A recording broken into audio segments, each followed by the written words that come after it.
Send away now for this handsome chest wig. Simply a fix to the torso for that devil-may-care caveman look. Alternatively, stick to a pack of Panama cigars. This will bring you instant sex appeal, because there are 6 of those smooth-smoking Panama cigars in every packet. Panama, the only cigars with 6 appeal. Wonderful. Well, there you are, Simon.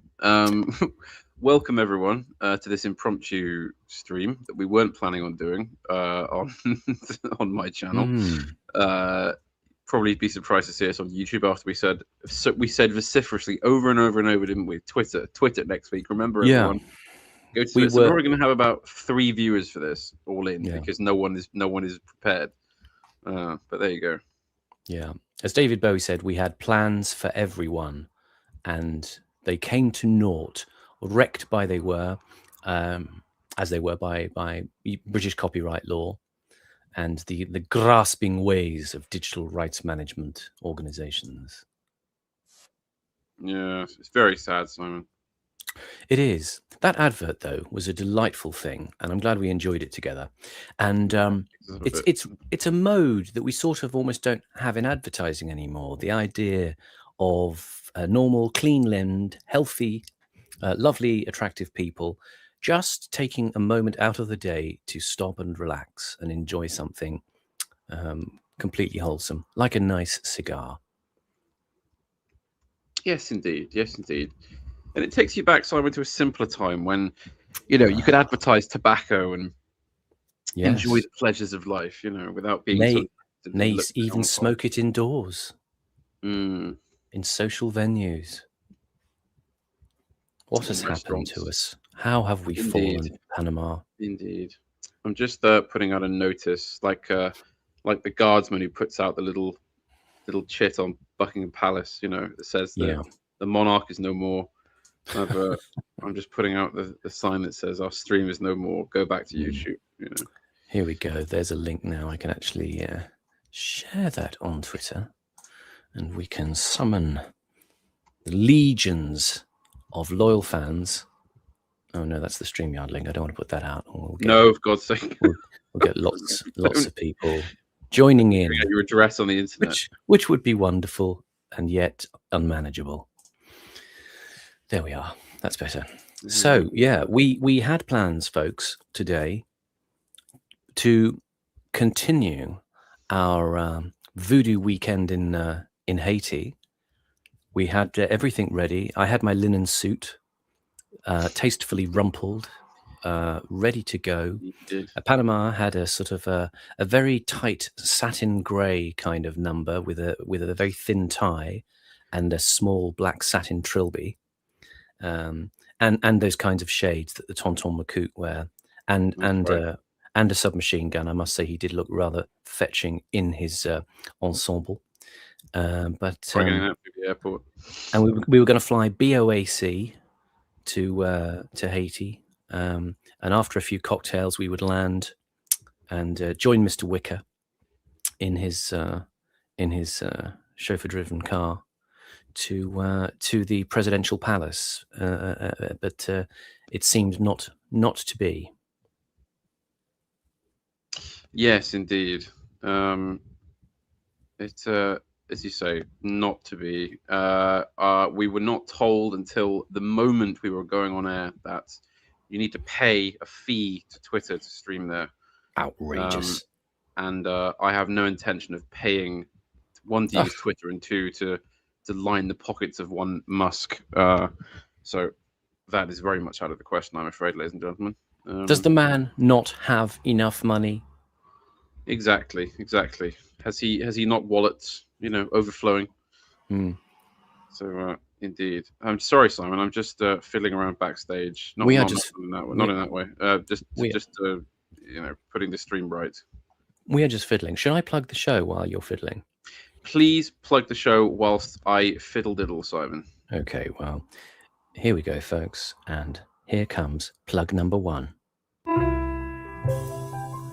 You know the feeling. Another Thursday sets in, and your eyes wander vainly over the slop feed in search of provocative, elegant, and satisfying content. But where other channels lack that certain je ne sais quoi oh so very special, the Panama Hat Channel brings a rich, hand-rolled aroma of quality, depth, and a certain naughty satisfaction to the day's listening. The Panama Hat Channel. Mellow, smooth, elite-tier entertainment. Ask your streaming provider for Panama every time, now with added lush tones of Roberts.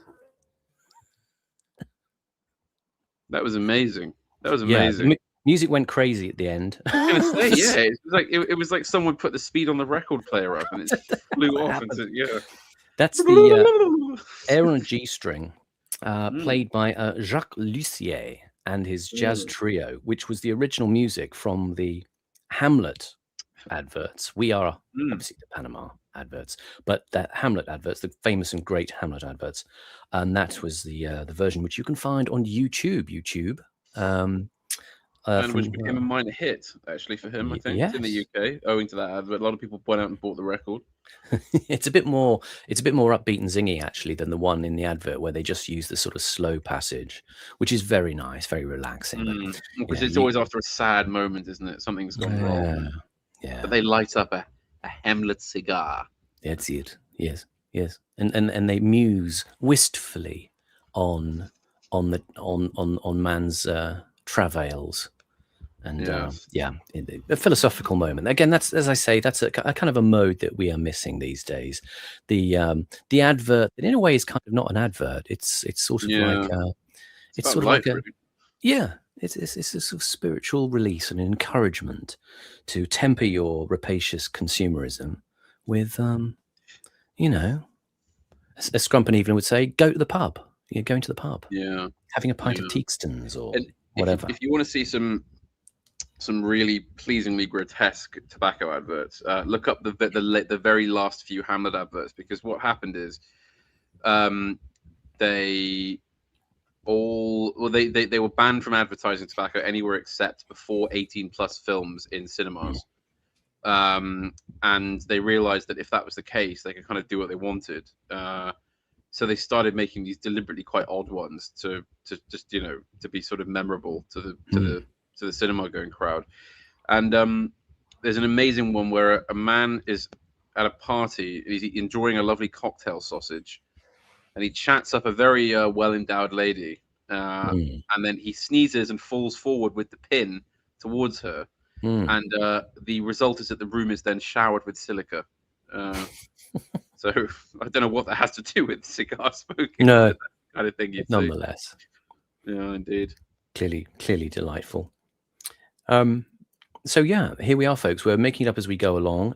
We obviously did our stream last time, which was foreclosed by those wicked forces, and we did the Meads on surreal film, which I felt was it was pretty thin as Meads goes. There were some amusing visual moments, I thought, that came up, but overall it did feel like it was very drifty, even for Meads, in a way that didn't give us a cogent thesis on surreal film in the way that, say, some of his other architectural documentaries do, when he talks about Italian, mid-century and German mid-century architecture and things like that.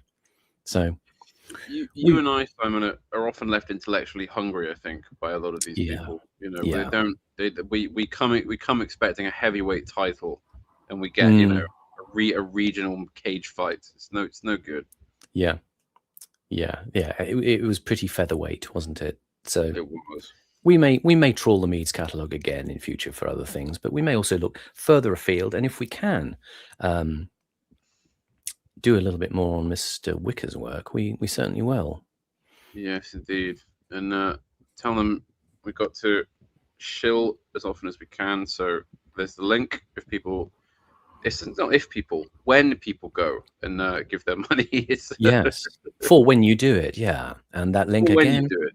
is once again ko-fi.com/Panama Hat. That's ko-fi.com/Panama Hat. Indeed. We are very, very much obliged to you, Well, lovely people, for your generosity. well, Simon, if this stream gets taken down, Yes. I may just jump out the window because I mean, Yes. what, everything we do is frustrated. We've but- got it all arranged, like with Mishima. I will be there as Panama takes the ritual seppuku knife, right. disembowels himself, and I will be there to give him the coup de grace Remove my head with the katana before ritually disemboweling myself, and yeah, the rest. Yeah. Yes, indeed. Oh, and look, Simon, as if to rub salt into the wound. Yes. Just this morning, according to Mr. Meakin in the chat, the BBC uploaded more Wicker to their archives channel today. So they taunt us. They taunt us with their Wicker. Indeed. Someone's probably going to come for this, aren't they? I mean, it's just I don't know. My faith in the system is so low, Simon. Yeah. Anyway, well, we shall plow on. So, I'm sure people will remember our well-received birthday party streams by Mr. Pinter. If you want more of a general introduction to Pinter, then please go back and watch those because we go into his early life and so forth. And this is a review of the play No Man's Land, which was written in 1974 and first produced in 1975. So this is well into his success years as a playwright. This is not him having to kind of shop round and try and get it put on somewhere. This is, if he writes a play, it's going on somewhere major. It was at the Old Vic, which is, of course, the sort of prestige theatre of London, isn't it, Simon? I suppose it is in a way. It's sort of off West End. It's in Southwark. It was a theatre where Laurence Olivier held his company during the Second World War. Gave his Richard III famously. Was later taken over by a succession of artistic directors. The last one I remember being Kevin Spacey, but that was quite some time ago. And now I can't remember whose care it is under, but Ferro and I went there recently to watch Patrick Marber's all-female cast production of Glengarry Glen Ross, which we duly trampled all over on a dedicated stream on Ferro's channel, which you can find, wherein we looked at the failure of that particular production. That's not to say the Vic itself is a failure. It may have other productions coming in now or in the future that make you want to go there again. But I will say it's somewhat fallen, I think, as a theatre. There was a distinct lack of buzz and atmosphere. It was very heavily securitized. Wow. We had to go through two large gentlemen at the door who went through bags, and then you were allowed into the lobby, and the feeling with the production was it was kind of cursory, brisk, and as if really no effort had been put into it, which was a sort of key source of my disappointment. I expect something better, but yeah, that is the Old Vic right now. See what you think. There's also the Young Vic down the road, which does, I guess, slightly more. It's meant to do slightly more punchy, youthful, vigorous productions in a way, although I haven't been there again probably for more than 10 years as well. There's very little in theatre in London that I sort of want to see, really. Especially nowadays. There's nothing on. There's nothing that really, this is a thing we talked about years ago when I was at the RSC, and I used to chat with people like the literary director and various of the casting people, because I used to work in the offices in the Barbican with them, and there was a sort of feeling of the theatre having lost the sense of spectacle as part of the reason for going to the theatre. You do want to go and see something special, something that's had effort put in, and there was a tendency at the time for people to try and be very minimalizing. I mean, there was literally a couple of productions. There was a Richard II that Stephen Pimlott did, which was a kind of white cube sort of production, very very austere in that way. It was just literally a white set and very minimal props and costumes. It sort of worked in a way. It was interesting in its own way. And then they did, a few years later, or a year or two later, they did Samuel West in Hamlet. It was like a full-length production. It was something like ridiculous, 4 or 5 hours. It was the whole text. Yeah. But it was a completely grey set with a few security cameras around it to show how Elsinore was this kind of world of surveillance, as if we hadn't kind of worked that out. And it was just really drab and drear. And I think people came away thinking, God, I sort of didn't really get much for my money going to the RSC to see people wander around a big grey stage. It's when concept becomes a little bit too. I think they think they're kind of doing what a lot of opera directors and designers do, which is these very kind of minimalist sort of artistic sets. They certainly don't go in for much in the way of what you would call, I suppose, stage illusionism, as it was known in the 19th and 20th centuries. You create a set that looks like a place, a real place. Yeah. So that was kind of gone. It was much more impressionistic or minimal in order to advertise the fact to you that, no, look, we're being very pure here. We're not distracting you with the artifice of theatre. We're looking at the themes of the play, and we're going to let it ring loud and clear without any interference or disturbance from elements on the stage. And it kind of feels like a lazy way out of actually thinking about the play. It's the sort of shortcut to, what they often do is they'll go away and they'll read an academic essay, the directors, and then they'll use that as their quote inspiration, and then do a very stripped back production, which uses that academic piece as a kind of thematic stimulus for the production. And it just can make very dull theatre, I don't. Yes. I don't want to see that sort of thing. Theatre is the think piece, Yes, and you don't really get much more think piecey than No Man's Land, Simon.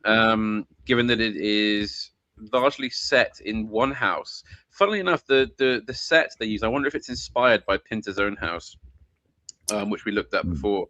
Yeah, it's sort of, this is set in this enormous roundish bay window, from what I remember. Yeah. And it's about, I don't know how much of a synopsis to give, really.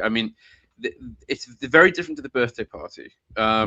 This is a very philosophically bleak play, and one that's much more interested in kind of tricks of language. It's quite a funny play.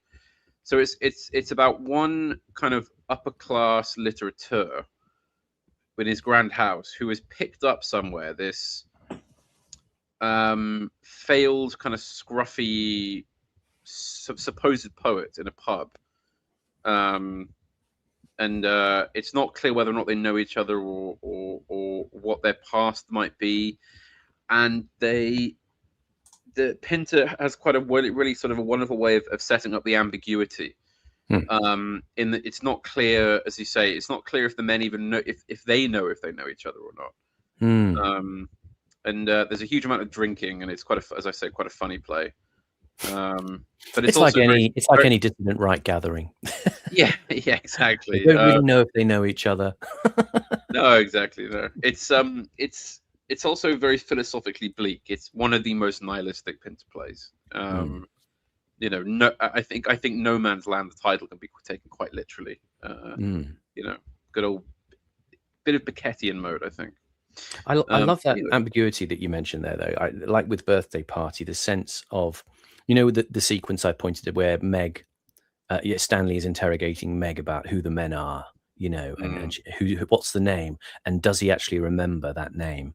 The sense, again, a bit. I mentioned like Stoppard and Rosencrantz and Guildenstern, of characters being in this space where they've kind of landed almost as if from another dimension, and they're working it out as they go. I love that destabilized kind of world, because it's great fun as an actor to construct your way out of that towards a performance, and yet at the same time have that continual tension in the air that even if you've seen the play, the working out of that tension is what makes Pinter great. He's constantly alive with that danger of each line and each move. And the way those characters are constantly surveilling each other, and then adopting new tactics, as we see, with the Stanley and Meg scenes, where he's both, lyrical and dreamy, and then he tries to frighten her, and then she tries to seduce him, and it goes back and forth in terms of the Yes. character's status, and that's just always a great thing. I think a lot of people find it confusing though about Pinter, don't they? They find it a bit unsettling, as it should be. Yeah, But they're not they sure have if they those, should laugh or not. yeah, the characters have those sort of independent lives, and that's why they're so great, as I say, for actors to do. And also because the characters don't know themselves, so there's kind of a you have to kind of negotiate the void space, don't you? Yeah. Quite similar to playing Macbeth, really, where it's just, in my opinion, and probably a harder character to play than Hamlet, because Hamlet is contains infinity, in that there's endless bits and sides of character that you'd have to portray to do the whole thing faithfully. Whereas with Macbeth, you get given nothing. He's just a void. There isn't really any driving motivation inside him. That's clear. He just kind of almost gets dragged along by fate and by external forces. So you can't. I mean, how do you play that? He is like he's almost. I mean, he's not like a modern British Prime Minister in the way we think of him, but he's a modern British Prime Minister in the way that a modern British Prime Minister is a kind of vacuum of ideas, only with a kind of sucking need at the heart. Boris Johnson needs to be the Prime Minister. He doesn't know why. He has no reason why. And in fact, very few of them, in fact, none of them do they? I mean, they are just, they're hosts for a will, a kind of desire that bubbles up in them to be the Prime Minister. And when they get there, we are always struck by how little they actually inhabit the domain of power. And we realize that there is no power there. At least Macbeth dug in and defended his regime. He didn't just sort of miserably resign and slink away. So, yeah. Imagine if you had to get into Downing Street by taking the head of the previous man. Yeah. Yes. Be a very different system. Anyway, I'm just going to set. Here we go. So John Gielgud and Sir Rafe Richardson. Simon, would you please give us a bit of background to these two actors, who obviously part of what are called the big three of 20th century British theatre? So Gielgud, Richardson, and Olivier, would it be? Yeah, that's right. Sometimes people add Alec Guinness as well, but yeah, it is really considered the big three. I mean, broadly, I don't do much history in terms of what the actors. The actors' backgrounds, Gielgud or Richardson. I did a stream with the bases people know on Laurence Olivier, and there's a little bit of history there, but it kind of doesn't interest me in a way. It's the ways in which their careers developed, and Olivier obviously had this thing of starting off as quite a juvenile, hammy actor in many ways, and many people think he became a hammy actor as well in later life, but that's another question of opinion. But Gielgud was something of a forerunner to Olivier, a little bit. I think he was a little bit older, but he was established in theatre sooner. And Gielgud was someone who kind of elided with a sensibility of the age in the 20s and 30s, where there was, despite the fact a certain amount of social turmoil and upheaval. If you think of, something which captures that, like we've talked about Brideshead Revisited before, there was a life of a kind of elegant and somewhat dreamy middle class and aristocratic elite that was able to regard things like theatre with a sense of a spirit of pure beauty and aesthetics, and Gielgud kind of suited that in a way. He had famously a very mellifluous kind of delivery. In fact, it was said that he used to sing the words kind of more than speak them.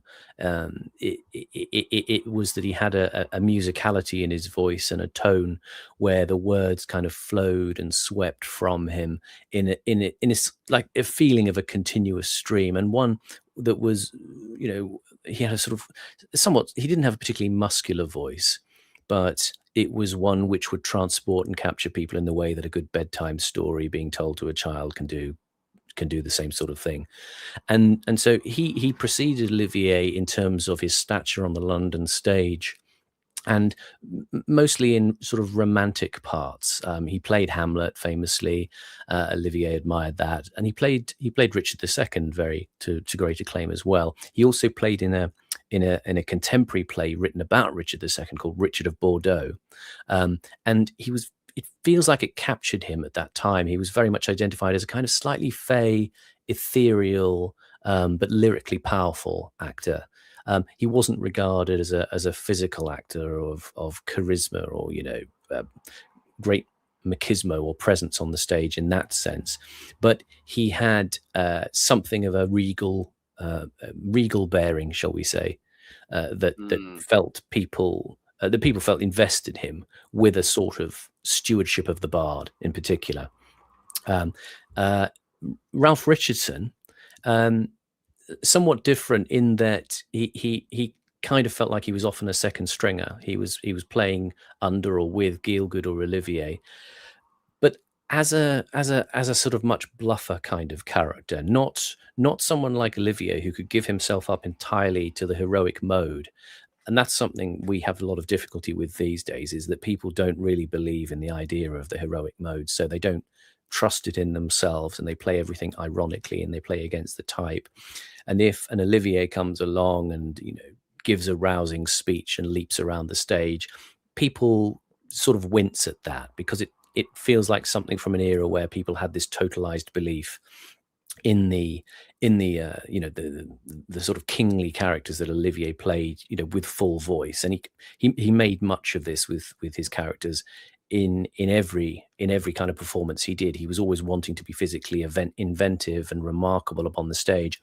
And Richardson feels like someone who's much more grounded, much more in a sense, like an artifact of the shires of old England, of a sense of a deep sort of grained wood tradition that was there to somewhat counterbalance the lofty and ethereal qualities of Gielgud and the leaping, vaunting, startling charisma of Olivier.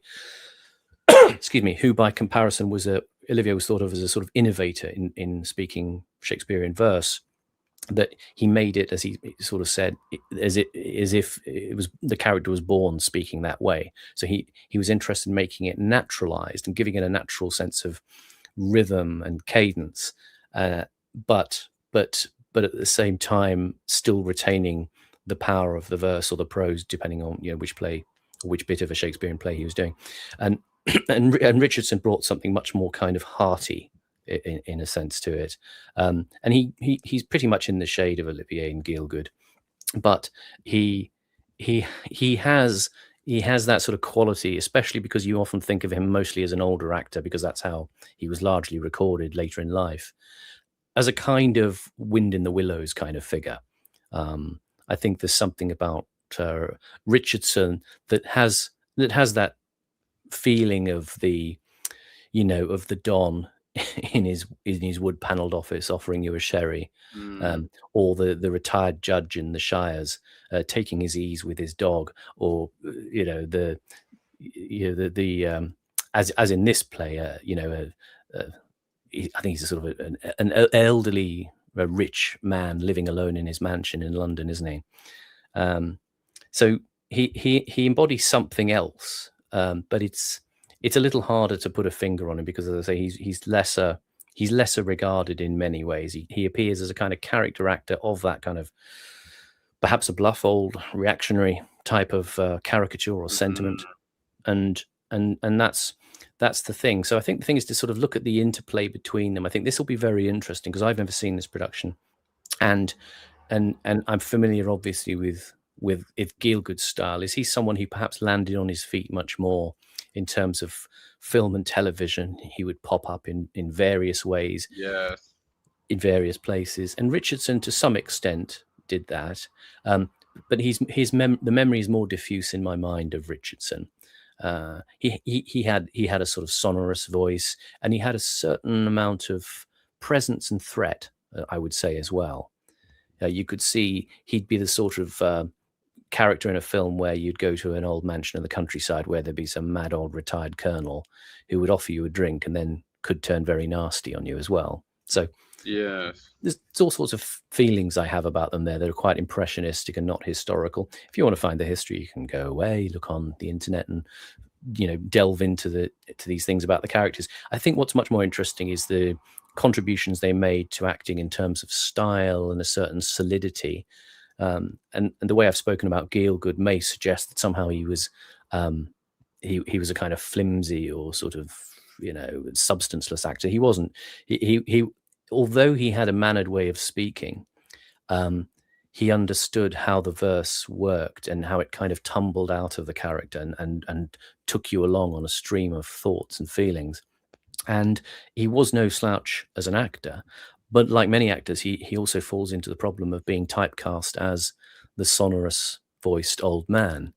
yeah. In many of his later films, he was, I think, showing up for a paycheck, basically, to be that, just to, kind of. But it was always good because it's nice because he just had such presence. You never felt like he was phoning it in. He would kind of pop up in the most obscure kind of period drama just to kind of go, oh yes, Mr. Wilberforce, oh yes, for 5 minutes sort of thing. And he was also likable, I think, when you see him interviewed out of character, not in a performance. Olivier often came across as very tight and strained and neurotic and over involved with himself because he was deeply ambitious to be the best and to make a mark, and he would work and work and work. And Gielgud, in a sense, he wasn't necessarily a jobbing actor or just turning it in without any consideration of what he did. He had a kind of a style which people could feel was affected, but he was a product of an age where on the stage beautiful diction counted for an awful lot, and the seductive qualities of voice was something that he embodied and was able to transfer into radio and TV and film very effectively. And it tweaks on a nerve that people respond to. That dreaminess and quality of his speech is not something to be sneezed at, because that in itself transports you as much as a psychologically well defined character does in a sort of filmic sense. And as I say, he was much more enjoyable to listen to in interviews. I think he was much more fun-loving and sensual as a person. I think famously he was caught for importuning in a gentleman's lavatories in Chelsea or something like that at one point. Sir John was. Sir John. Sir John was, oh dear. Something like that. But again, he was relatively relaxed at a time when, before, what was it, 1967, being openly and publicly homosexual was a bit of a tricky one under UK law. And yet I think he was loved and admired as a figure who did represent a kind of a British sensibility that was light and humorous, but not insubstantial. It was just that he wasn't a kind of heavyweight bruiser of the stage in the way other actors wished to project. And by the time a lot of the young actors who were tearing a course through, film and television and theatre in the 60s and the sort of the working class, Invasion, Albert Finney, Michael Caine, all of that kind of thing, Terry Stamp.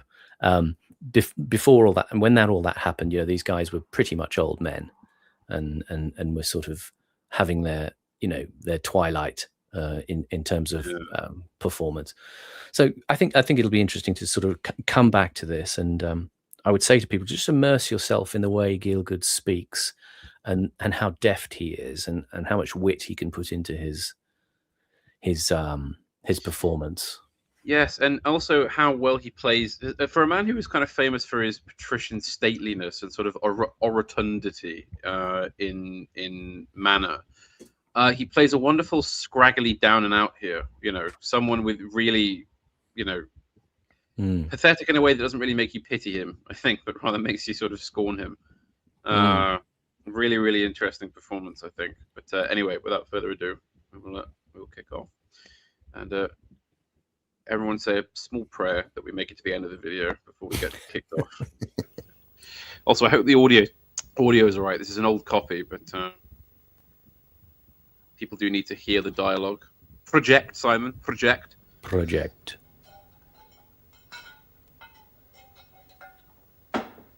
As it is? As it is. Yes, please. Absolutely. As it is. You can immediately hear with Gielgud. How very Yes. kind.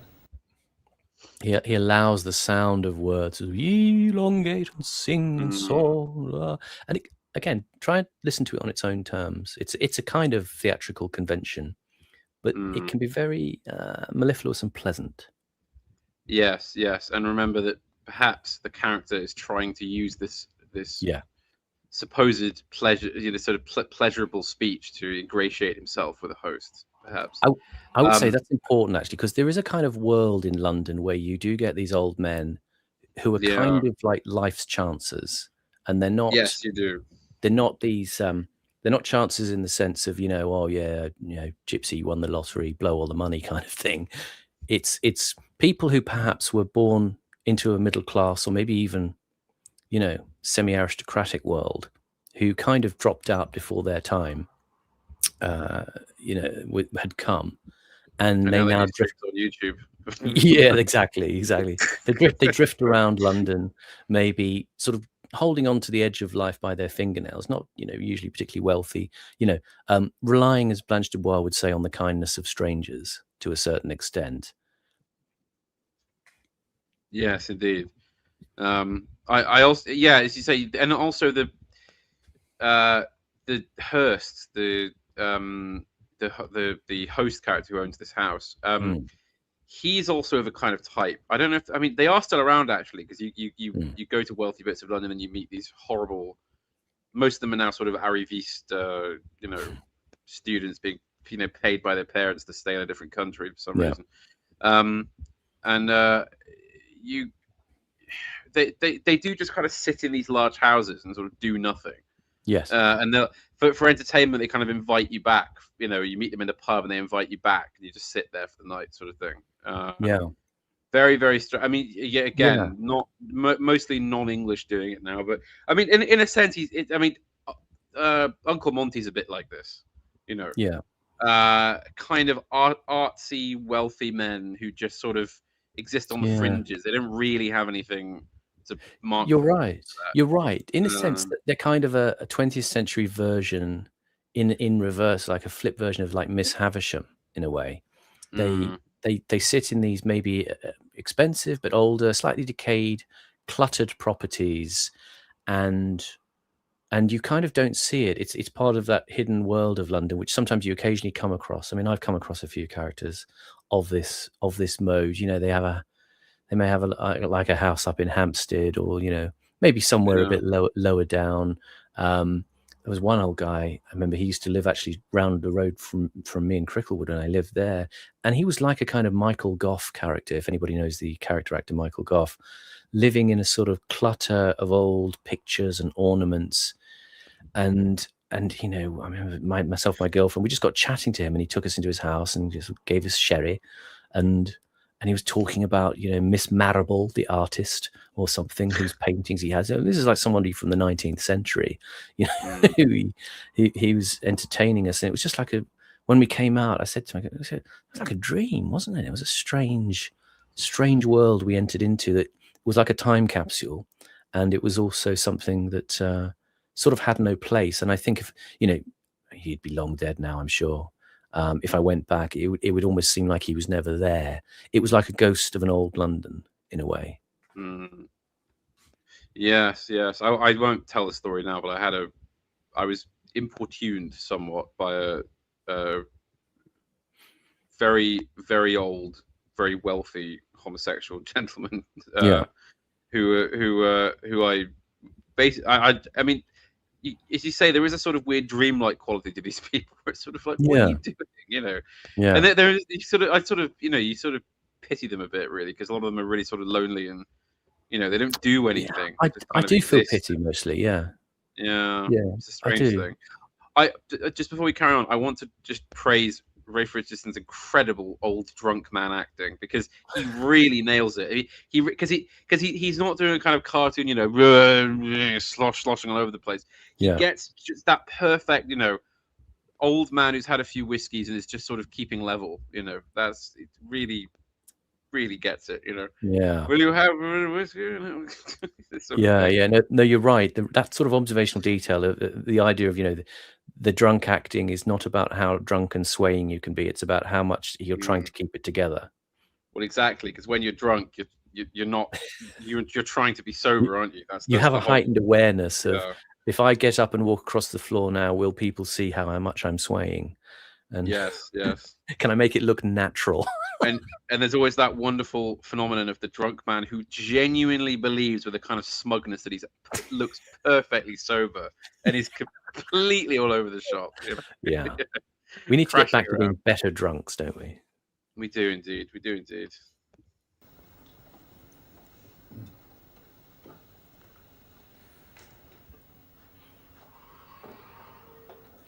I would love to have this room. I was going to say, can you imagine? Huge room. Place like that in London, you could lie on the carpet and still be comfortable. It's like living in an opera house. Mm.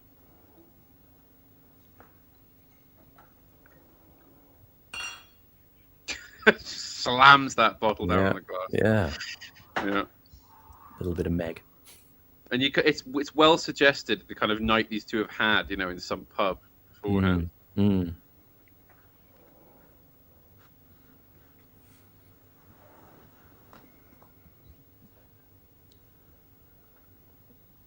Please help yourself.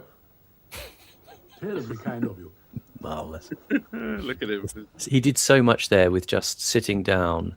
Yeah, the look. Thinking, and then summoning himself back to life. Yes. Your good health.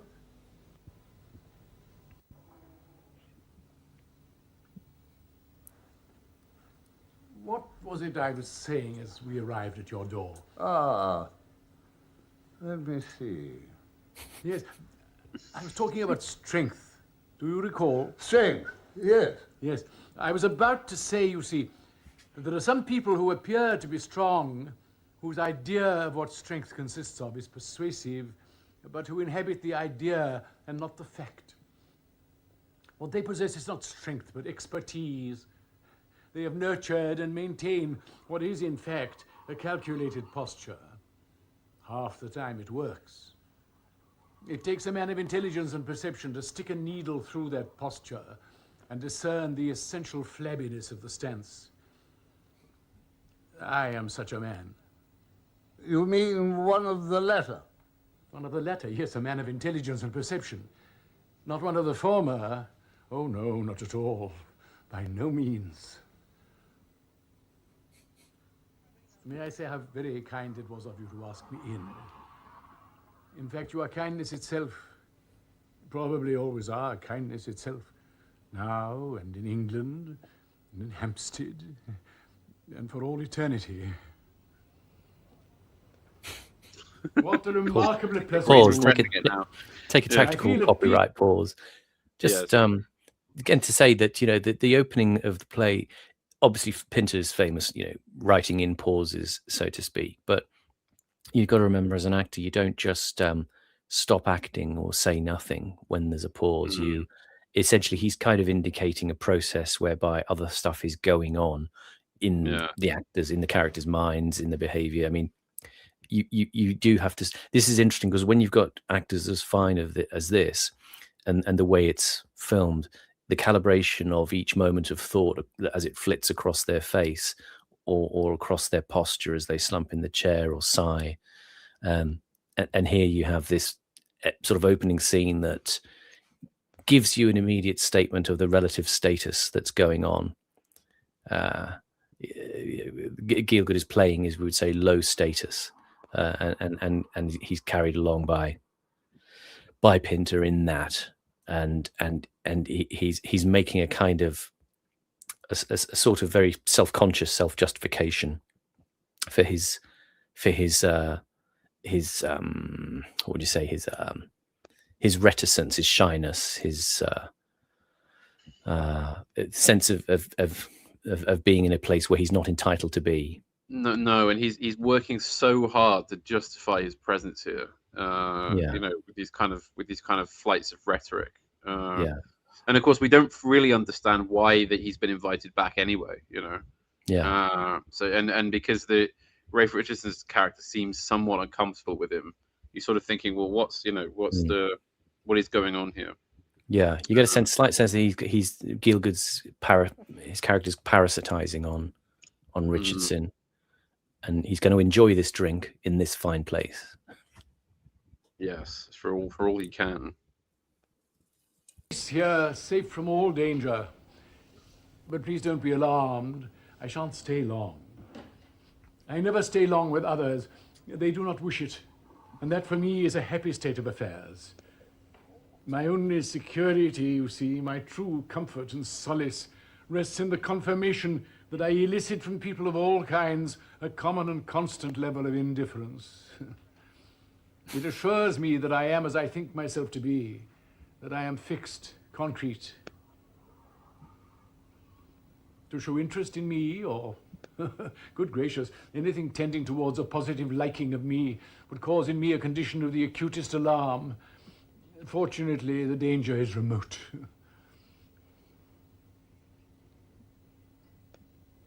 I speak to you with this startling candor because you are clearly a reticent man, which appeals, and because you are a stranger to me, and because you are clearly kindness itself. Do you often hang about Hampstead Heath? No. So the implication there, for anyone who doesn't know, Hampstead Heath is a famous cruising spot for homosexuals. Basically. It's for anybody who's not from England or listening, it's a when we say a heath, it's a sort of area of mixed kind of rolling hill and little bits of woodland, and people take their pleasure there of a day, go there for a picnic, go for a walk, and in the evenings it sort of becomes a bit of a demi-monde, prowled by usually men in the bushes. Yes, around and about. I noticed the way that the difference in posture and the way they're holding the glasses, the man in the chair versus. I love this sort of effeminate but grasping hand that Gielgud's doing on the because he's kept that fixed there for the entire time he's had it. He's just holding it right up by his face. Like he's sort of scared of losing it. He's got to keep it close. Just can't let it out of sight, sort of thing. It's got this very cramped, hunched, defensive kind of posture. And this interesting thing of declaring himself to be unlikable, and he likes it different, supposedly. Yeah, you see how in a way it's almost that he actually blends into the curtains because of the color coding they've given his clothing, whereas Richardson blends into the chair. So Gielgud is something of the outer world. He's the shambling figure glimpsed out of the window. You can see the difference in their cut of their jib. Richardson's pocket square, trim and sharp. Gielgud's is floppy, bohemian, strung out. Yes. But on your excursions, however rare, on your rare excursions, you hardly expect to run into the likes of me, I take it. Hardly. I often hang about Hampstead Heath myself, expecting nothing. I am too old for any kind of expectation. Don't you agree? Yes. A pitfall and snare, if ever there was one. Yeah. But of course I observe a good deal on my peeps through twigs. A wit once entitled me a betwixt twig peeper. A most clumsy construction, I thought. Infelicitous. My Christ, you're right. What a wit! You're most acutely right. All we have left is the English language. Can it be salvaged? That is my question. You mean in what rests its salvation? More or less. Its salvation must rest in you. It's uncommonly kind of you to say so. And you too, perhaps, although I haven't sufficient evidence to go on as yet. You mean because I've said a little? You're a quiet one. It's a great relief. Can you imagine two of us gabbling away like me? It would be intolerable. Oh, by the way, with reference to peeping, I do feel it incumbent upon me to make one thing clear. I don't peep on sex. That's gone forever. You follow me? When my twigs happen to, shall I say, rest their peep on sexual conjugations, however periphrastic, I see only whites of eyes, so close they glut me. No distance possible. And when you can't keep the proper distance between yourself and others, when you can no longer maintain an objective relation to matter, the game's not worth the candle, so forget it and remember that what is obligatory to keep in your vision is space. Space in moonlight, particularly, and lots of it. You speak with the weight of experience behind you. And beneath me. Experience is a paltry thing. Everyone has it and will tell his tale of it. I leave experience to psychological interpreters, the wet dream world. I myself can do any graph of experience you wish to suit your taste or mine. Child's play. Pause. Do you notice that the dialogue's very Shakespearean? It's very like, Falstaff and Justice Shallow. It's, a couple of silly old duffers talking about the weather and the fading of their amorous youth. And, it's almost coming to a kind of, we've heard the chimes at midnight kind of moment, isn't it? There's sort of just two silly sods in the shade of an orchard somewhere in England. I'd never really considered that before. Yeah. But it is very Shakespearean. You're right. There is something sort of declarative in a rhetorical way that you find in some Shakespeare plays. Yeah, as you say, Falstaff. The scenes with Falstaff and people like Mistress Quickly and that kind of thing are always done like this. Yeah. They sort of you get these odd dialogues in Shakespeare where characters come up with, I have a theory on this or that. Yeah. And it sort of feels like it's almost like stopping the action of the play in some way, but it is have a bit of a natter. Yeah, just these, lightly senescent philosophical moments that have to drift through and add to the sense of a believable world that for some people, the action of the world, the hot conjugation going on Hampstead Heath, as he's talking about, is no longer a thing for him. And they're both just kind of in the moonlight of their lives. I'm just sort of pondering. It's just a feeling I'm articulating, really. It's not but there's something about that nature of that dialogue that Gielgud, it did come across. You get these slightly dotty characters, the Sir Andrew Ague Cheek or, Justice Shallow in Henry IV Part 2, and they just Toby Belch. Yeah, exactly. They just hold the air for a few moments and talk of, cabbages and kings, let's say, and then it kind of it changes. But you feel the Richardson character is sort of a bit like a volcano building up here, perhaps. Well, yes, and there's a sort of cheeky sense that we're sort of waiting for the play to start. We're still kind of waiting for this to reveal itself. We're not quite sure what this situation is, why these characters are talking in this way. I mean, especially because we have the reference to homosexuality, but there's obviously there's no passion between these two men. No.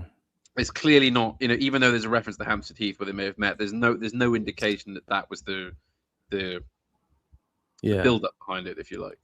I will say, I mean, again, I'll show my ears again here a little bit. It is a thing of getting older that your relation to things sort of pulls apart slightly and separates, and you do tend to have a slightly more philosophical overview of these things. In your youth, you're consumed by your active vital principle and your searching need to make things happen. And then as life kind of frays as you get older and the elements of life, it's not like they're not there. Gielgud's character is not aware. He's still aware of a little germ of sexual thrill at some level, but he's sort of maybe forbidden it to himself. And also he feels he is kind of detached from it as well now, as it's the way that, as you get older, your eyes don't, they don't just cease wandering in the way they do as a young man, but your sense of your connection to it all has changed and it's not as kind of tied to your spinal cord anymore. Right. So you do get a bit ethereal in your thoughts, like he is being here. Bits fall off, as Cryohazard says in the yeah. I think it's a relation. It's a relation of, I mean, two men characters here, and Gielgud obviously bringing in the sort of shades of the homosexual underworld, as we say, in JFK.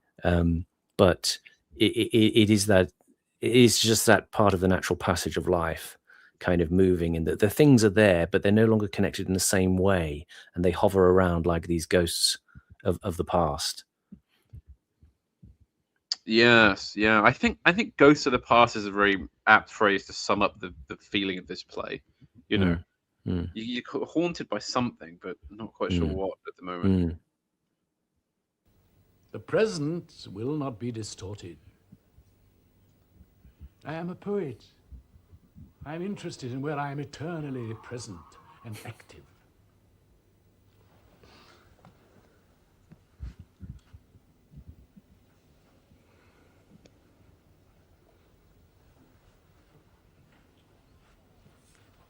I have gone too far, you think? I'm expecting you to go very much further. Really? That doesn't mean I interest you, I hope. Not in the least. Thank goodness for that. For a moment, my heart sank.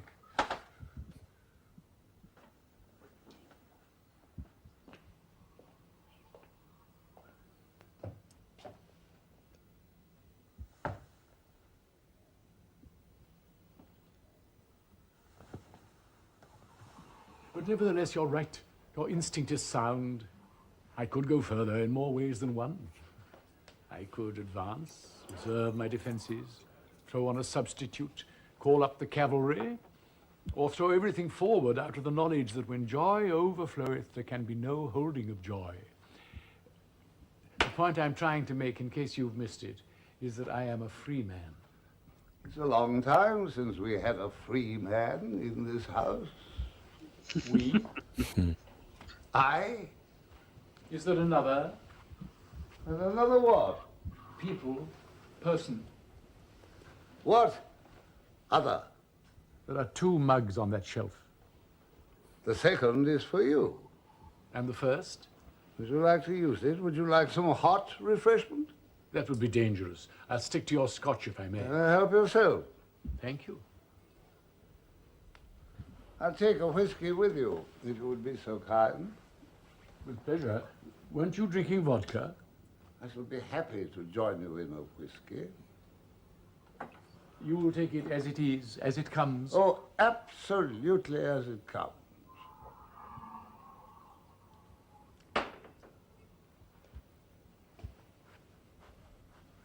You're very good health. Yours.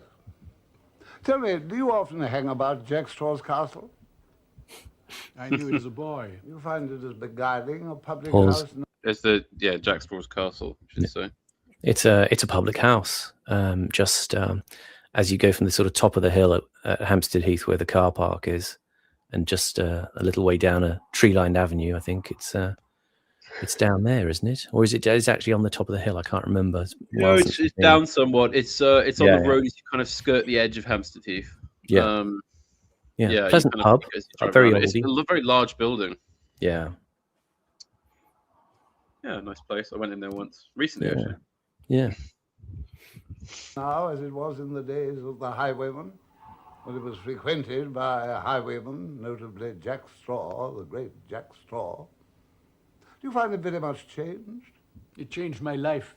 Good Lord. Is it really? I refer to a midsummer night when I shared a drink with a Hungarian émigré lately retired from Paris. Not the same drink? By no means. You've guessed, I would imagine, that he was an erstwhile member of the Hungarian aristocracy. Oh, I did guess, yes.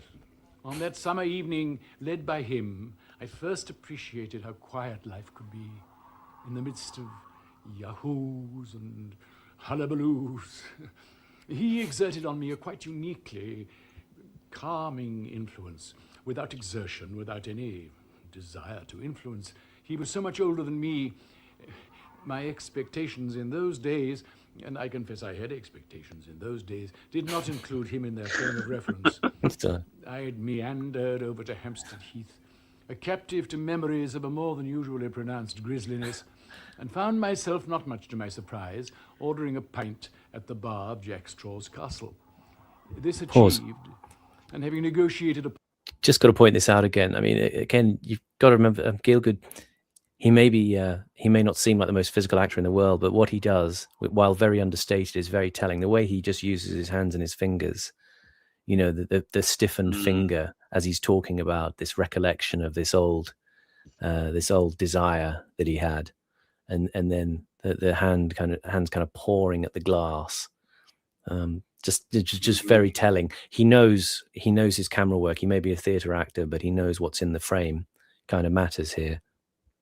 Yes, it seems like a very natural transition for him, because presumably you those gestures wouldn't quite work on the stage as well, in that they'd be too small, I would think. But yeah, you'd notice his physicality, because his cramped and tight body style makes it known.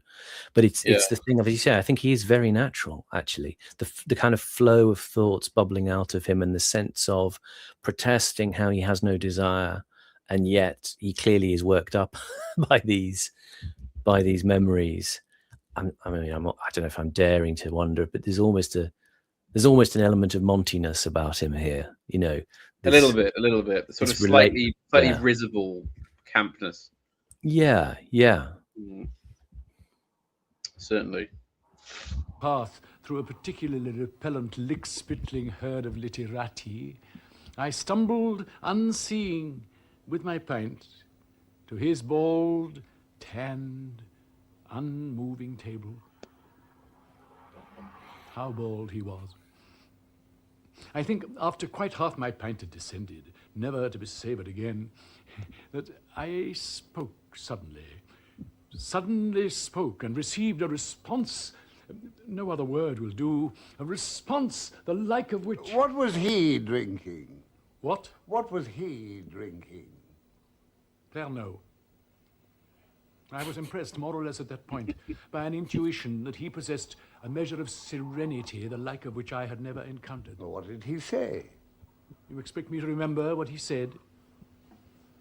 No. What he said all those years ago is neither here nor there. It was not what he said, but possibly the way he sat, that has remained with me all my life, and has, I am quite sure, made me what I am. And I met you at the same pub tonight, although at a different table. And I wonder at you now, as once I wondered at him. But will I wonder at you tomorrow, I wonder, as I still wonder at him today? I cannot say. It cannot be said.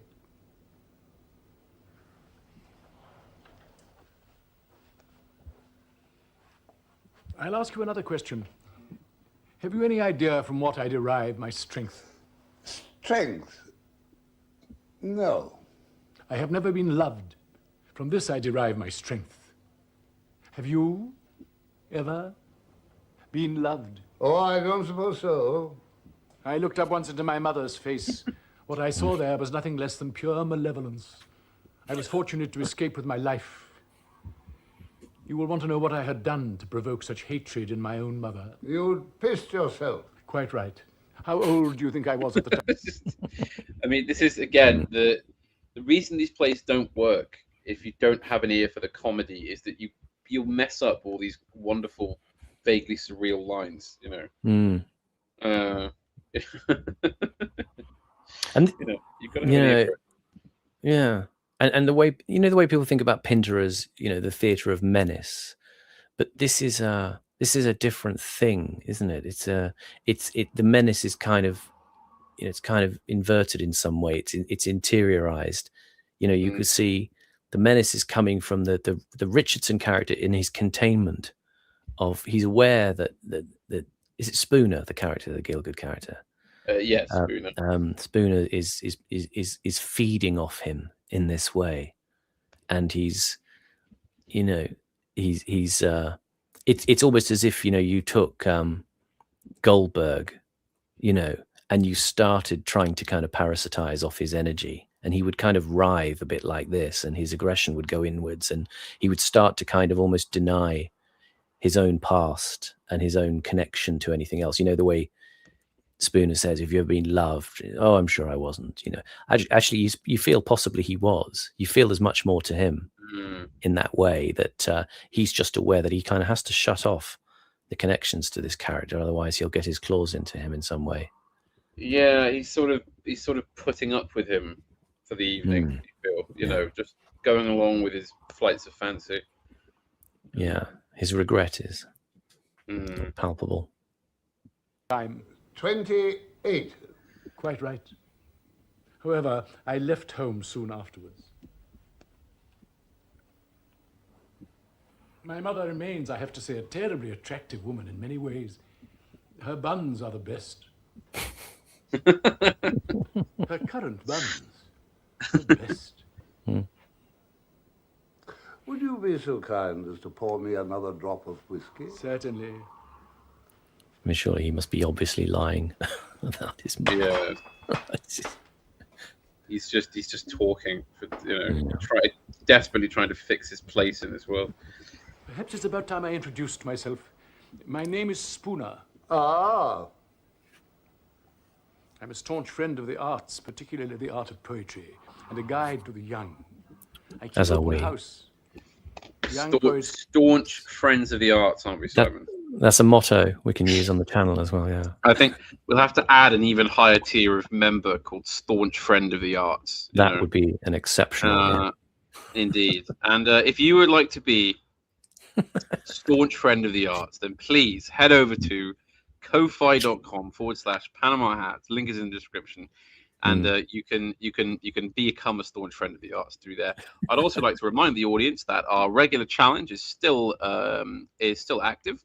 If you would like to have a dedicated stream to a topic of your own choosing, then simply put £100 into the Ko-fi, and provided that it is not impossible in some way, then we will do it. Yeah. So just a reminder that is still the extra challenge. Yes. Subject to copyright, we will always endeavour to oblige in full. Indeed, we shall. Now, back to Pinter. Come to me, they read me their verses, I comment, give them coffee, make no charge. Women are admitted, some of whom are also poets, some are not.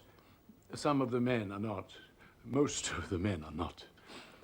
But with the windows open to the garden, my wife pouring long glasses of squash with ice on a summer evening, young voices occasionally lifted in unaccompanied ballad, young bodies lying in the dying light, my wife moving through the shadows in her long gown.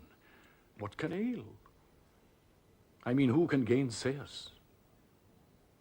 What quarrel can be found with what is, au fond, a gesture towards the sustenance and preservation of art, and through art to virtue? Through art to virtue, to your continued health.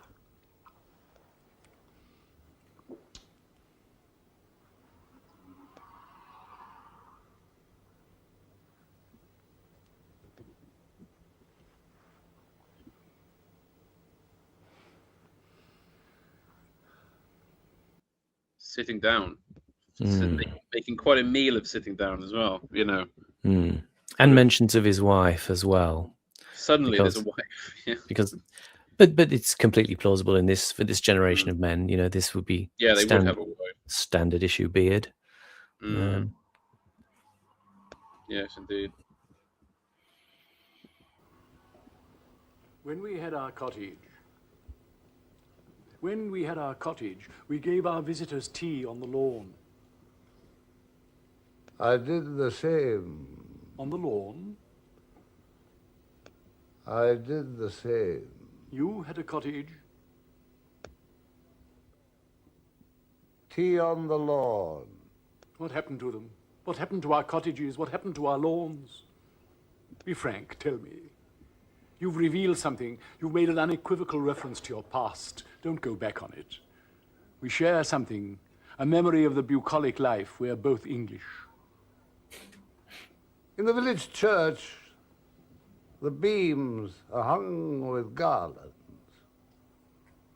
in honor of young women of the parish reputed to have died virgin. However, the garlands are not bestowed upon maidens only, but on all who die unmarried, wearing the white flower of a blameless life. You mean that not only young women of the parish, but also young men of the parish are so honored? I do. And that old men of the parish who also die maiden are so garlanded? Certainly. I am enraptured. Tell me more. Tell me more about the quaint little perversions of your life and times. Tell me more, with all the authority and brilliance you can muster, about the socio-politico-economic structure of the environment in which you attain to the age of reason. Tell me more. There is no more.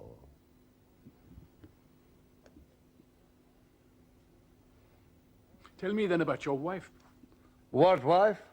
How beautiful she was, how tender and how true.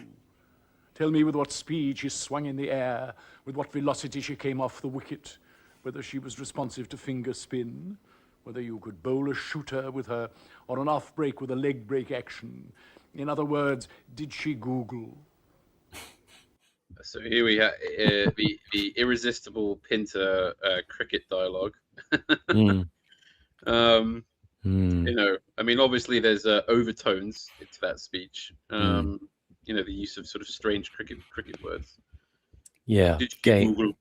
Game here clearly as metaphor for her. I mean, this is really it's like it's a post. It's not a precursor, a postcursor, I suppose, to Mr. Nudge Nudge. You know, in Monty Python. You know, candid photography. You know, did she? You know, it's that kind of tension listed here. Interesting about the garlanded wreaths hanging in the village church. This idea that maybe he has drifted into this place in the city from a maybe a good a well-to-do family in the countryside, and maybe these are memories of, you know, you feel it's something like a long time back, maybe, you know, 60 years before. Maybe it's not just the deaths from World War One, but from, you know, the Spanish flu, and, you know, the idea of these young women dying unmarried.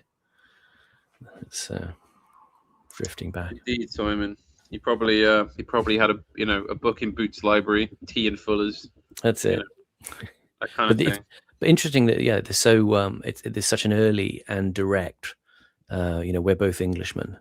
You know, this establishing shot of that is a thread going through their lives that is being considered here. Trying to reach out for some commonality. Well, yeah. one feels. You will not say. I will tell you then that my wife had everything. Eyes, a mouth, hair, teeth, buttocks, breasts, absolutely everything. And legs. Which carried her away. Carried who away? Yours or mine? Is she here now, your wife? Cowering in a locked room, perhaps? Was she ever here? Was she ever there in your cottage? It is my duty to tell you, you have failed to convince. I am an honest and intelligent man. You pay me less than my due. Are you equally being fair to the lady? I begin to wonder whether truly accurate and therefore essentially poetic definition means anything to you at all. I begin to wonder whether you do in fact truly remember her, whether you truly did love her, truly caressed her, truly did cradle her, truly did husband her, falsely dreamed, or did truly adore her. I have seriously questioned these propositions and find them threadbare. Her eyes, I take it, were hazel?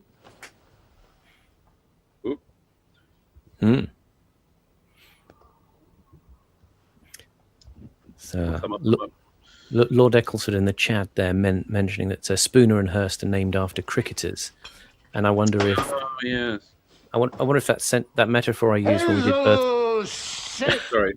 I was to say that metaphor when we did birthday party I talked about is Pinter writing his scenes as overs, and this has been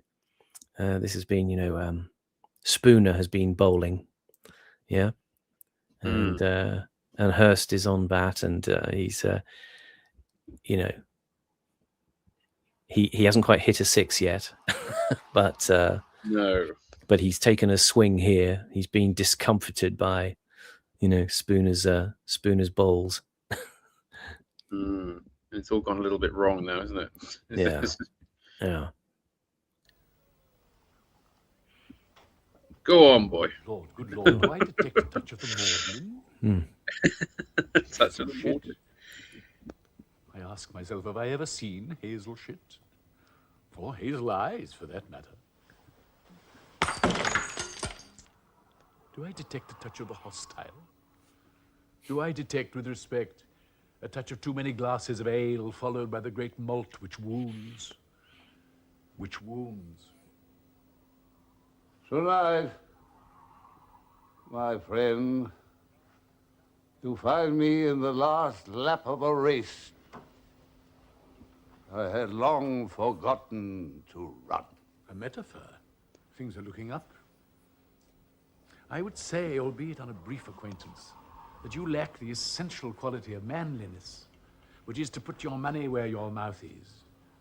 To pick up a pint pot and know it to be a pint pot, and knowing it to be a pint pot, to declare it as a pint pot, and to stay faithful to that pint pot as though you had given birth to it out of your own arse. You lack that capability, in my view. Do forgive me my candor. It is not method, but madness. So you won't, I hope, object if I take out my prayer beads and my prayer mat and salute what I take to be your impotence. I salute and attend. And saluting and attending, I'm at your service, all embracing. Heed me. I am a relevant witness and could be a friend. You need a friend. You will long hike, my lad, up which presently you slog unfriended. Let me perhaps be your boatman. Say there, When stop, we talk of a pause. river, we talk of a... I was going to say, let me be your boatman. I mean, I'm getting a feeling of Ebenezer Scrooge and Marley here a bit now. That Spooner, he is almost kind of, the boatman. He's come to this level of provocation that he's firing at him. That it almost seems like maybe, as he says, it's his madness, but maybe there is a kind of, you almost get the sense there is a kind of Christmas Carol type scene unraveling here. The old man in his mansion, and someone has come to prod him at the deepest and most sensitive parts of his character. Yeah, and you do very much get the sense that they're, Spooner thinks he's got the advantage here. He's trying really hard to sort of get solidify his grip. But the problem is, how do you read Richardson's reaction here? It's sort of because half the time he's not even really there. He's just he seems to be away in his own head somewhere. deep and dank architecture. In other words, never disdain a helping hand, especially one of such rare quality. And it is not only the quality of my offer which is rare, it is the act itself, the offer itself, quite without precedent. I offer myself to you as a friend. Think before you speak. Remember this. You've lost your wife of hazel hue. You've lost her, and what can you do? She will no more come back to you with a telephona, telephonaddy, falloo. No. No man's land does not move or change or grow old. Remains forever. Icy, silent.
this before.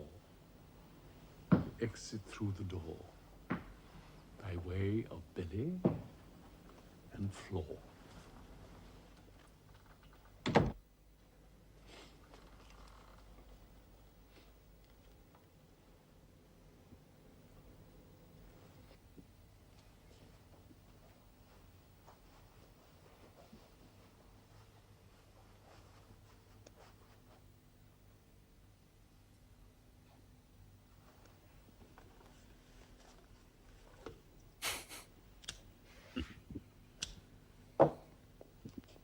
He's got his refuge now.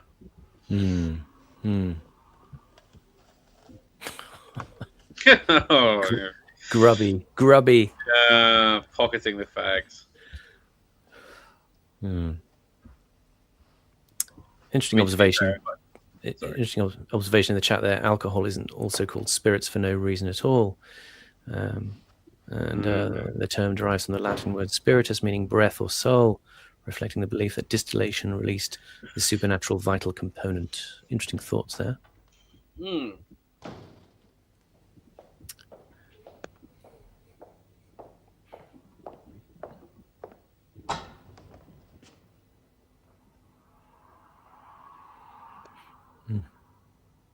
Young Michael Kitchen. Looking very 70s in his flares and turtleneck. Yeah. Nice. Christ, I'm thirsty. How are you? I'm parched. Now, what are you drinking? It's bloody late. I'm worn to a frazzle. This is what I want. Taxi? No chance. Taxi drivers are against me. There's something about me, some unknown factor. My gait, perhaps? Or perhaps because I travel incognito. Oh, that's better. Works wonders. How are you? What are you drinking? Who are you? I thought I'd never make it. What a hike. And not only that, I'm defenceless. I don't carry a gun in London.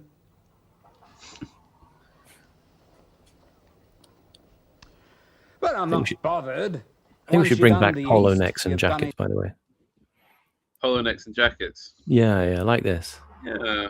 Maybe even medallions as well.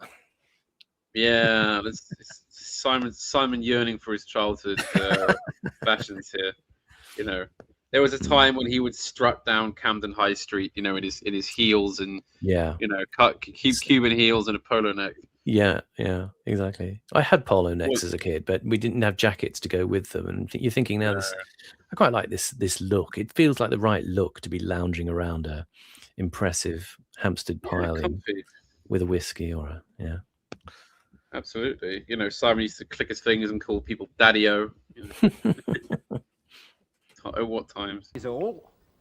I've done the East, but I still like a nice lighthouse like this one. Have you met your host? He's my father. It was our night off tonight, you see. He was going to stay at home and listen to some leader. I hope he had a quiet and pleasant evening. Who are you, by the way? Now, what are you drinking? I'm a friend of his. You're not typical.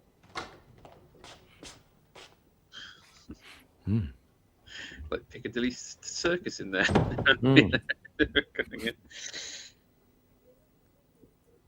Who's this? His name's Friend. This is Mr. Briggs. Mr. Friend, Mr. Briggs. I'm Mr. Foster. Old English stock. John Foster. Foster. Jack Foster. Old English name Foster. John Foster, Jack Foster. Another man immediately trying to establish himself in some kind of cosmic context, you know. It's, you know, almost without being prompted at all. Just, you know, kind of shows you what the fixations of the author's mind are, really, I think. You know, it's who, where. Yeah, exactly, and trying to attach to something. You know, scrabbling to find a purchase in this world somewhere. Other actor is Terence Rigby, who was people might remember he was Roy Bland in the Tinker Tailor Soldier Spy BBC adaptation. Mm. I also remember he was in Our Friends in the North. He played a bent copper who I think is put in an asylum and he hangs himself. But that's another story. Good actor. Foster. This man's name is Briggs. I've seen Mr. Friend before. You seen him before? I know it. Do you really? I've seen you before. Possibly, possibly. Yes, you collect the beer mugs from the tables in a pub in Chalk Farm. The landlord's a friend of mine. When he's short-handed, I give him a helping hand. Who says? I bet I know that pub as well because I know Chalk Farm. That the main pub near the station is the Enterprise, which is probably the sort of pub you would be talking about. Yeah. The landlord's a friend of yours. He does. I'm talking about the Bull's Head in Chalk Farm. Yes, Oh, yes, it's so the am I. Bull's Head. I was wrong. I know the Bull's Head. The landlord's a friend of mine. Collects the mugs. First-class pub. I've known the landlord for years. He says he's a friend of the landlord. He says he's a friend of our friend, too. What friend? Our host. He's a bloody friend of everyone, then. He's everybody's bloody friend. How many friends have you got altogether, Mr. Friend? He probably couldn't count. Bit Goldberg and McCandless, isn't it? The rapid It's fire great. dialogue. Yeah. Yeah. And it's what we're talking about there. You know, the idea that if the Michael Kitchen character is the son of the man of the house, it's an interesting idea that he's obviously been brought up in London because he's picked up something of a London accent and swagger, and it's that thing of not the outright kind of Cockney, but it's sort of held in a way. Well, there's me too now. I'm another one of your new friends. I'm your newest new friend. Not him, not Briggs. He's nobody's fucking friend. People tend to be a little wary of Briggs. They balk at giving him their all. But me they like at first sight. Sometimes they love you at first sight. Sometimes they do. That's why when I travel, I get all the gold. Nobody offers me dross. People take an immediate shine to me, especially women. Especially in Siam or Bali. Pause. You know. I can also see the Briggs character maybe a bit of a model for Ray Purchase as well.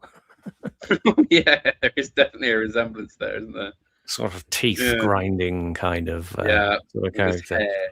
Well. Toast. Yeah. Yes. Hello, I'm Ray Purchase. Stephen Toast fucked my wife.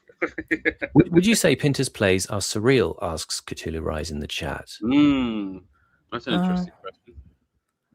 Yeah. It depends. It depends on what, because as friend of the channel, Jay Meads pointed out the other day, there isn't really a good definition of the surreal, in that there's different forms of surrealism, and the surreal is a feeling. I think definitely he has the feeling of the surreal, in that you do feel like you're in these kind of slightly dreamy, sort of Lynchian sort of ghost worlds, inhabited by these strange figures. But I don't think he never approaches anything like sort of, you know, Brechtian surrealism or Breton's type of surrealism or Alfred Jarry or something like that. You know, he's very he's very traditional in the way he makes up his plays. It's the atmosphere more than anything. I think there is something to be said in a way that the plays feel sometimes very much like the interior of a dream, in the way that, you know, in a dream you feel that you can try and pursue a course of logic and reasoning, and that at some point it just kind of goes awry and drifts through your fingers. You know, you're in a situation and you're trying to do something and it stops making sense, or it changes, and you know it's sort of slips away from your control at a certain point. It's a sort of attempt that it's these people who, like we're talking about them trying to establish identity. They're aware they're like real characters, but they're trying to actualize themselves in a dream world where the logic doesn't apply anymore, and they're struggling to kind of get firm ground underfoot in some way. Yeah. I'm not a liar. Tell him about the Siamese girls. They loved him at first sight. You're not Siamese, though, are you? He's a very long way from being Siamese. You ever been out there? I've been to Amsterdam. I mean, that was the last place I visited. I know Europe well. My name is Spooner, by the way. Yes. One afternoon in Amsterdam, I was sitting outside a cafe by a canal. The weather was superb. At another table in shadow was a man whistling under his breath, sitting very still, almost rigid. At the side of the canal was a fisherman. He caught a fish, he lifted it high. The waiter cheered and applauded. The two men, the waiter and the fisherman, laughed. A little girl passing laughed. Two lovers passing kissed. The fish was lofted on the rod. The fish on the rod glinted in the sun as they swayed. The fisherman's cheeks were flushed with pleasure. I decided to paint a picture of the canal, the waiter, the child, the fisherman, the lovers, the fish, and in background, in shadow, the man at the other table, and to call it The Whistler. The Whistler. If you had seen the picture and the title, would the title have baffled you? Do you want to answer that question? No, go on. You answer it. Well, speaking for myself, I think I would have been baffled by that title. But I might have appreciated the picture. I might even have been grateful for it.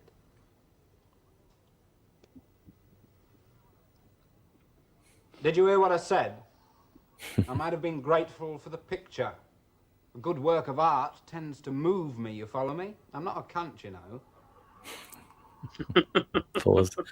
Just Very interesting. to respond briefly to Lord Ecclesford in the chat, wait for it, Simon. Foster is probably not Hurst's son. I had actually toyed with that idea, but it pleases me to believe that he is at this moment. But I think you're right. It's something not right about the idea, but I also kind of like it as well. that he is the kind of slightly criminally degenerate son in This some way. Dorry old literature, you know. Yeah. To hear you're a painter. You do it in your spare time, I suppose. Quite. Did you ever paint that picture, the Whistler? Not yet, I'm afraid. Don't leave it too long, you might lose the inspiration. Ever painted a beer mug? You must come and see my collection any time you wish. What, oh, beer mugs?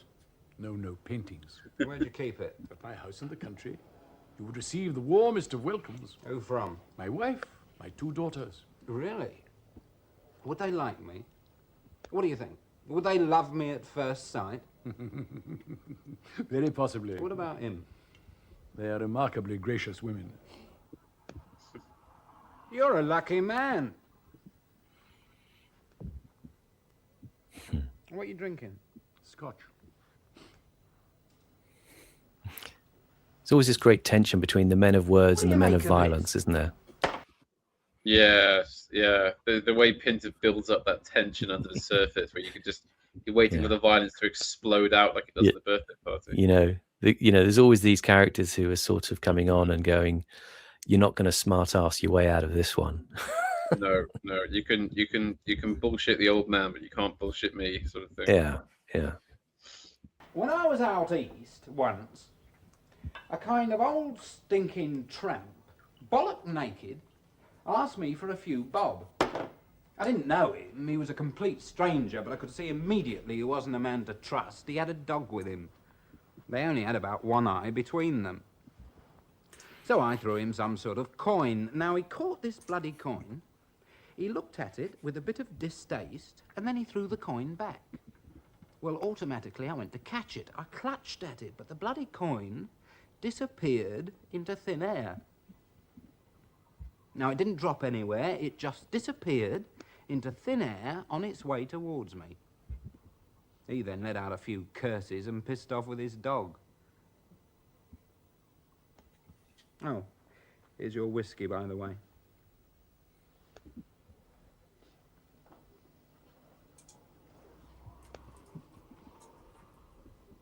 What do you make of that incident? He was a con artist. Do you think so? you would be wise to grant the event no integrity whatsoever. You don't subscribe to the mystery of the Orient. A typical Eastern contrick. Double Dutch, you mean? Certainly. Your good health.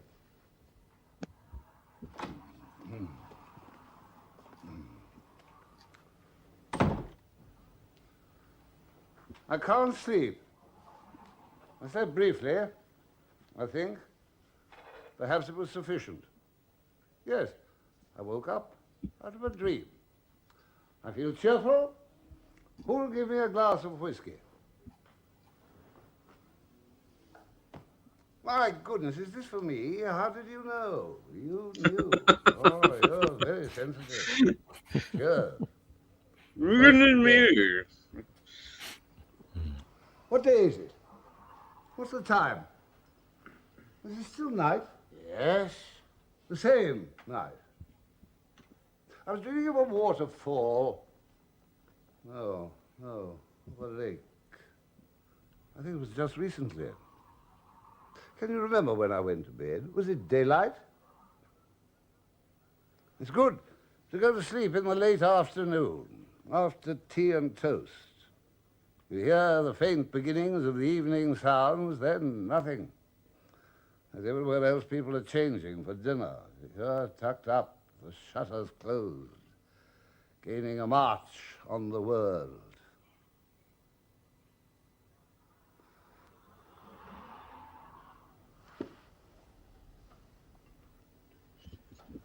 Something is depressing me. What is it? It was the dream. Yes. Waterfalls. No, a lake, water, drowning.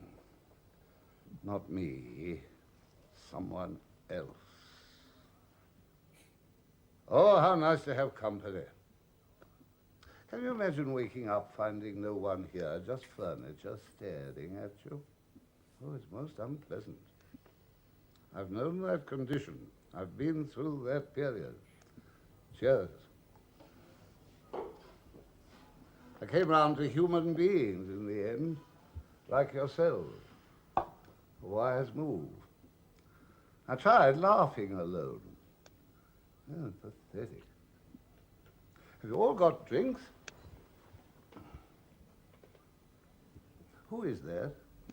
A friend of yours? Won't someone introduce me? He's a friend of yours. So all his work in building up an identity has been demolished in an instant. But who is that man? Don't remember him. Interesting as to why does Briggs have a services blazer on with a crest? That's right. It looks like an Air Force crest, doesn't it? That's what I thought. Yeah, I wondered if. But there's some element about the way they establish themselves.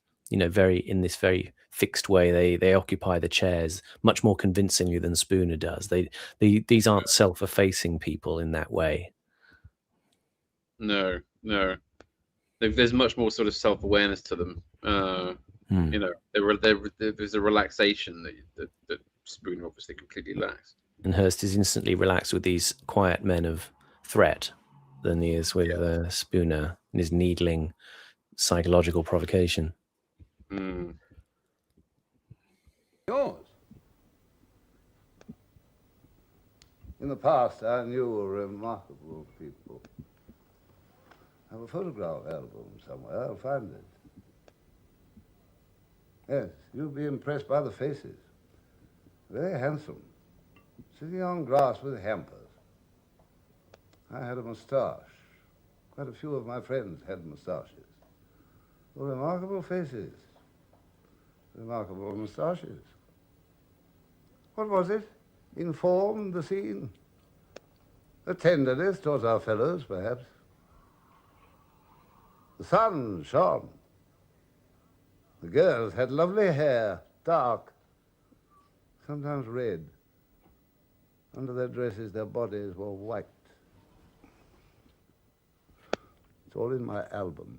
I'll find it. Yes, you'll be struck with the charm of the girls, their grace, the ease with which they sit, pour tea, lull. It's all in my album.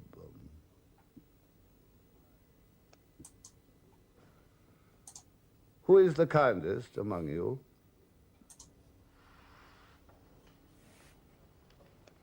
Thanks. What would I do without the two of you? I'd sit here forever, waiting for a stranger to fill up my glass. What would I do while I waited? Look through my album, make plans for the future. You'd crawl to the bottle and stuff it between your teeth. No, I drink with dignity. Who is this man? Do I know him? He says he's a friend of yours. My true friends look out at me from my album. I had my world. I have it. Some things now it's gone, I'll choose to sneer at it, to cast doubts on it, to wonder if it properly existed. No. I'm talking of my youth. It can never leave me. No, it existed. It was solid. The people in it were solid. Well, transformed by light, by being sensitive to all the changing light. When I stood, my shadow fell upon her. She looked up. Give me the bottle. Give me the bottle.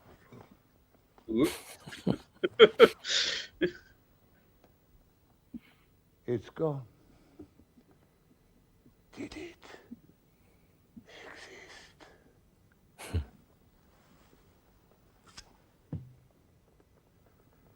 It's gone.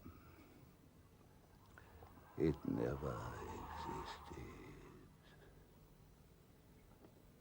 It remains. I am sitting here forever.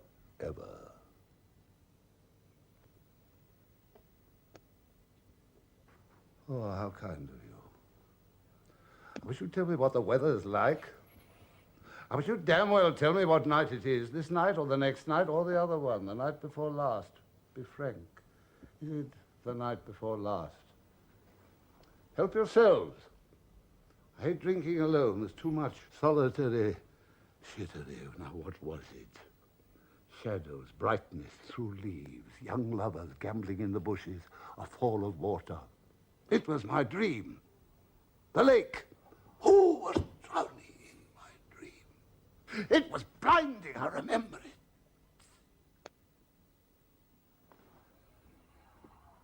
I have forgotten. All the sacred and holy, the sounds stopped. It was freezing. There's a gap in me, I can't fill it. There's a flood running through me, I can't plug it. They're blotting me out. Who's doing it? I'm suffocating. It's a muff perfume. Someone is doing me to death. She looked up. I was staggered. I'd never seen anything so beautiful. And that's all poison. One can't be expected to live like that. I remember nothing. And sitting in this room, I see you all, every one of you, a sociable gathering. The dispositions are kindly. And I asleep. There's no water. No one is drowning. Yes, yes. Come on, come on, come on. Pipe up, speak up, speak up, speak up. You're fucking me about, you bastards. Ghosts, long ghosts. You're making noises. I can hear you humming. I wear a crisp blue shirt at the Ritz. I wear a crisp blue shirt at the Ritz. I know him well, the wine waiter, Boris. He's been there for years. Finding shadows. Then a fall of water. It was I drowning in your dream. Bugger off. Do you notice how, unlike the birthday party, it's the, Goldberg has a very constructed memory. You get the feeling that he's kind of formalizing it into a schema of the past that's very reassuring, that gives a kind of grounding. Yeah. Mm. And this is much more memory as a kind of torment, actually. Yeah, because the way he slams that whiskey back, desperately trying to blot things out, and yet he can't stop remembering them, can he? He's bringing them forth all the time. Yeah, like I said about dreams, he's trying to drag it back, summon it again. Oh, it's gone, it's gone, it's gone. And so there's a different purpose to this play. You know, Goldberg, you get the feeling the memory is there as part of the regime to which Stanley is subjected to pull him into some sort of order, in some sort of line, and to create the atmosphere of the party where everybody plays to the tempting vision that Goldberg sets out of a kind of a stable and ordered. The past is not a foreign country; it's this country, and yet this is kind of much more impulsive and impressionistic and sort of dangerous for him in a way. This memory of these girls. And I think to an extent it's Pinter plumbing the depths again of this idea that whereas, you know, a writer like, say, Chesterton sees the past as sort of benevolent, right? It's not a good thing, right? You've got the traditions and the kind of guiding forces that tell you how to order things. But to Pinter, it's a form of tyranny, and it's a kind of useless tyranny, in that he presents characters like this or like Goldberg, who, even though they're in the full grip of memory and tradition, if you like, and the things that have influence on them that are from times past, they're still as adrift as anybody else. They're not helped by it. You know, they still break down. They still can't get a sense of anything. You know. Yeah. It's a very bleak view of the influence of the past, really. Very interesting.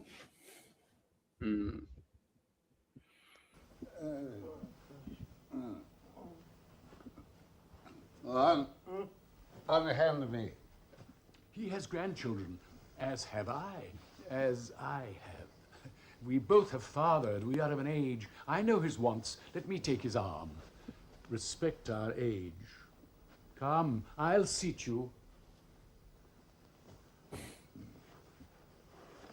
There's no pity in these people. Christ! I am your true friend. That is why your dream was so distressing. You saw me drowning in your dream, but have no fear. I am not drowned. Christ! Would you like me to make you some coffee? He thinks he's a waiter in Amsterdam. Service non-compris. Whereas he's a pint pot attendant in the Bull's Head. And a piss pot attendant as well. Our host must have been in the Bull's Head tonight, where he had an unfortunate encounter.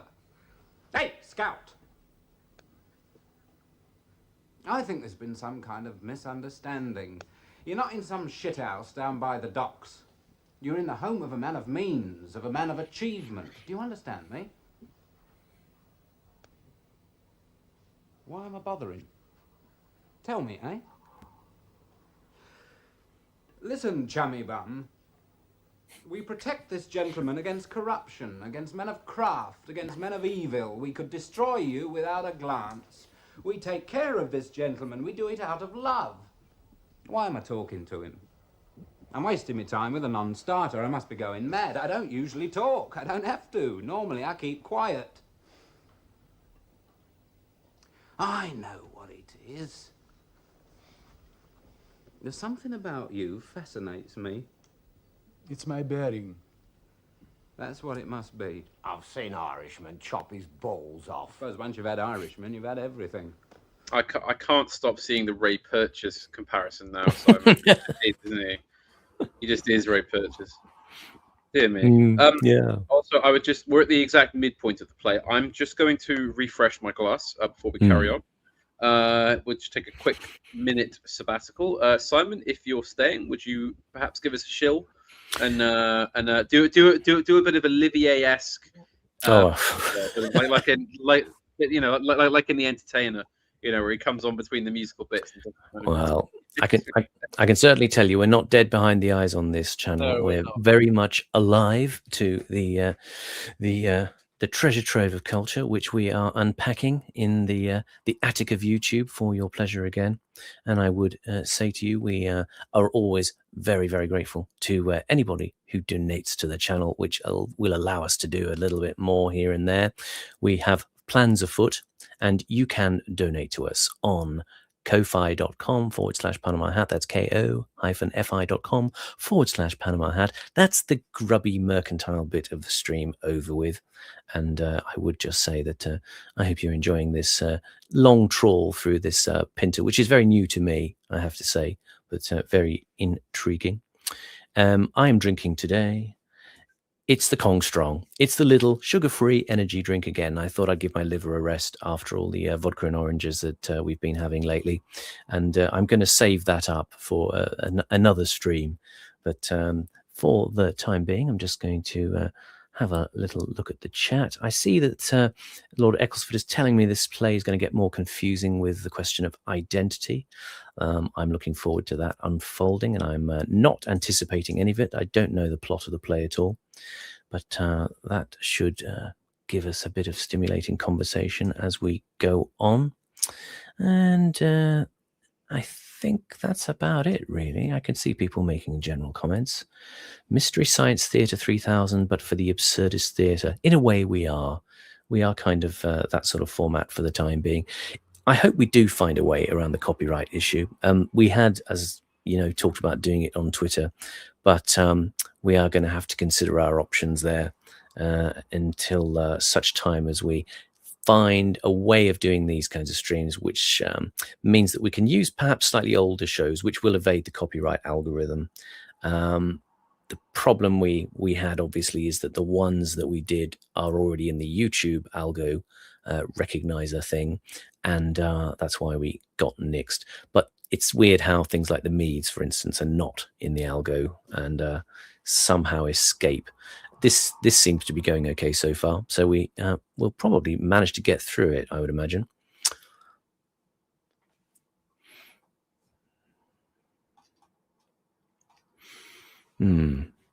Yeah.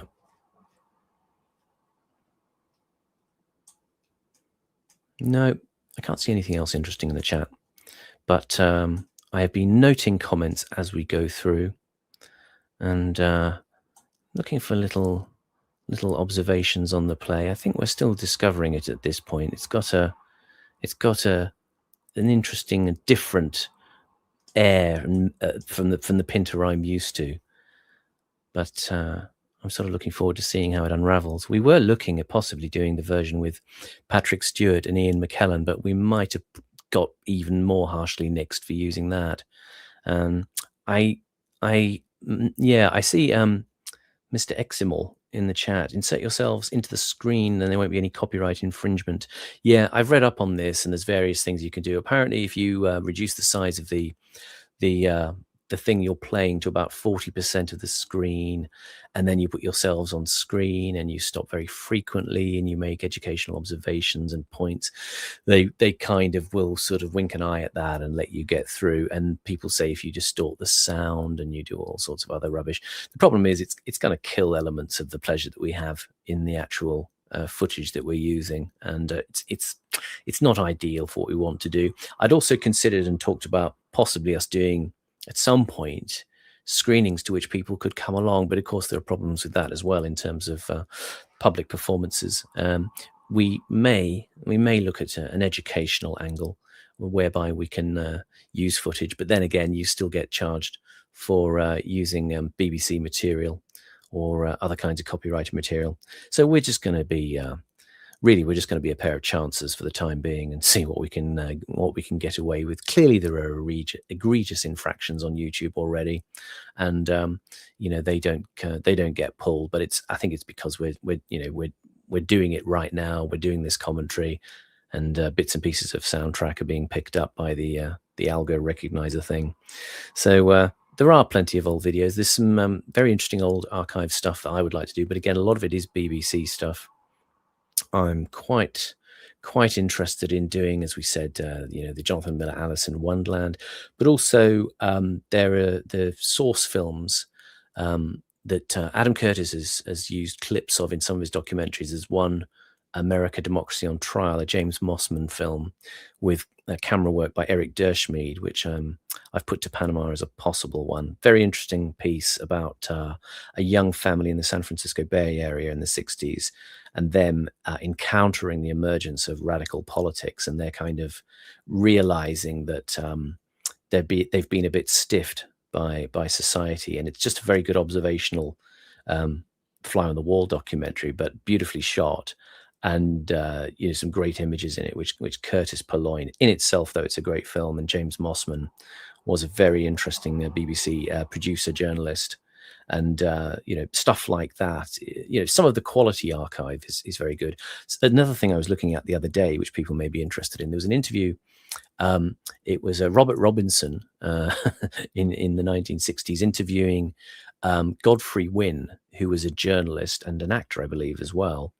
And Andrew Loog Oldham, if people remember, he worked with the Rolling Stones, and it was a conversation about the nature of stardom and youth culture at the time, and which I thought was very amusing, very funny, and very, very curious in the way that BBC Archive, in some of its interviews, it captures this clash of worlds, the old and the new youthful world surging up. And this was a really interesting interview because Lou Oldham is quite cool and charismatic, and with it, and Godfrey Wynne is a sort of plaintive, querulous figure from the past, trying to understand, why do the kids have to be so vulgar in their enjoyment of stardom, and it's just a fascinating piece. I think it's only about 20 minutes long, but it's worth having a look at things like that. These little snatches of interview and news program from the past, where you can see the future emerging and the confusion around that. Interesting. Young Christopher Hitchens on the right talking to old Richard Dawkins. Yeah, yeah, that's probably about, like that, doesn't it? probably about right. Yeah, live streaming. We do it wrong, Simon. We do it wrong. Indeed. Always getting kicked off and things. Yeah. Yes, I've refreshed. I now have a sturdy Havana Club rum to tide me by as we plumb the depths of comedies of menace. Yes, indeed. And you were just giving the audience some thoughts there, Simon. I heard as to your impressions of this, because it's sort of very different from the other Pinter you've seen. You said. Well, yeah. I mean, I know obviously the birthday party, the hot house, bits of the dumb waiter, but this is curious. It obviously still maintains that Pinteresque feel, that sense of the incursion of the unwanted visitor, or just the visitor who doesn't care whether they're wanted or not, but the disruptive force from the outside. The theme of the visitation itself, which I alluded to with Birthday Party, but and also I alluded to it in the context of Dickens and ghost stories and the kinds of parts of literary tradition in England which are about the sense of the domestic and the ordered being unsettled and riven and threatened. And it's a fascination we just have as a kind of literary and entertainment form. The Hobbit in the Shire, getting the visitation from Sharky, and we like that. We sort of kind of fudge what it becomes in some way, or the way it washes out. But we're fascinated by the sense of our own fear of it approaching, and our rigidity and our sort of brittleness with regard to it. And this is a sort of a good illustration of a tension in the air there.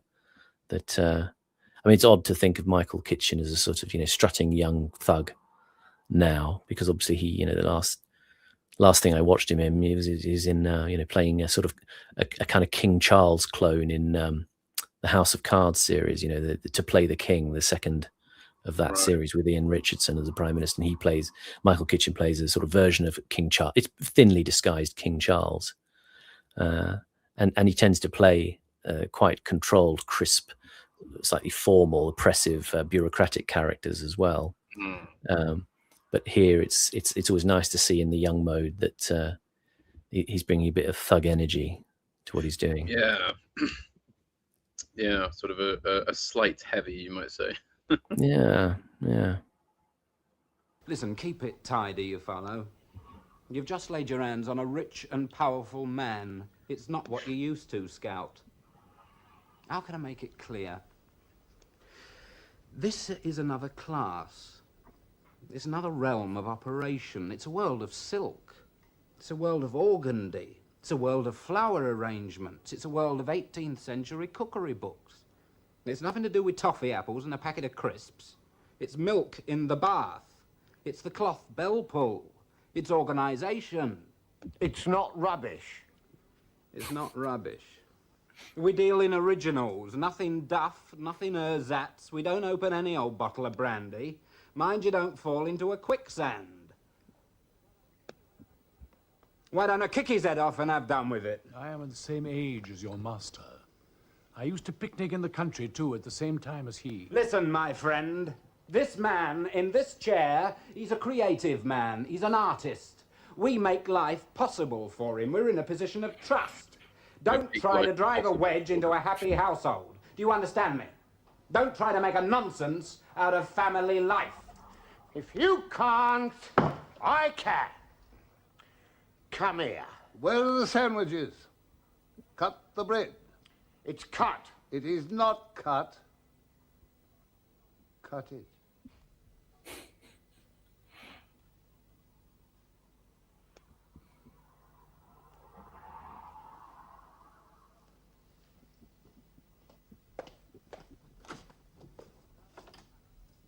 I'll go and cut it.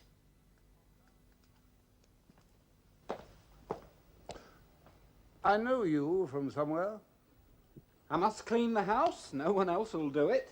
Your financial advisors coming to breakfast. I got to think about that. His taste changes from day to day. One day wants boiled eggs and toast. The next day orange juice and poached eggs. The next scrambled eggs and smoked salmon. The next a mushroom omelette and champagne. Any minute now it'll be dawn, a new day. Your financial advisor's dreaming of his breakfast. He's dreaming of eggs, eggs, eggs. What kind of eggs? I'm exhausted. I've been up all night. But it never stops. Nothing stops. It's all fizz. This is my life. I have my brief arousals. They leave me panting. I can't take the pace in London. Nobody knows what I miss. I miss the Siamese girls. I miss the girls in Bali. You don't come across them over here. I mean, you see them occasionally on the steps of language schools. They're learning English. They're not prepared to have a giggle and a cuddle in their own language, not in Regent Street. A giggle and a cuddle. Sometimes my ambitions extend no farther than that. I could do something else. I could make another life. Don't have to waste me time looking after a piss hound. I could find the right niche and be happy. The right niche, the right happiness. We're out of bread. I'm looking at the housekeeper. This is Rupert. You rotted It's poof. pretty clear. Yeah. He prefers idleness. It's almost a bit of Monty as well, though, isn't it? In that He prefers it's the level of solemnity and slight panic almost about the most mundane of domestic things. Yes. We are yeah. out of bread, you know. Proof has ruined my day. Yeah. Mm. There's something curious in the energy of the Michael Kitchen character, the whatever his name is. I've forgotten it already. But anyway, Was it Briggs? No, that's Briggs. No, that's Briggs. The other one is the other one is Foster. Foster.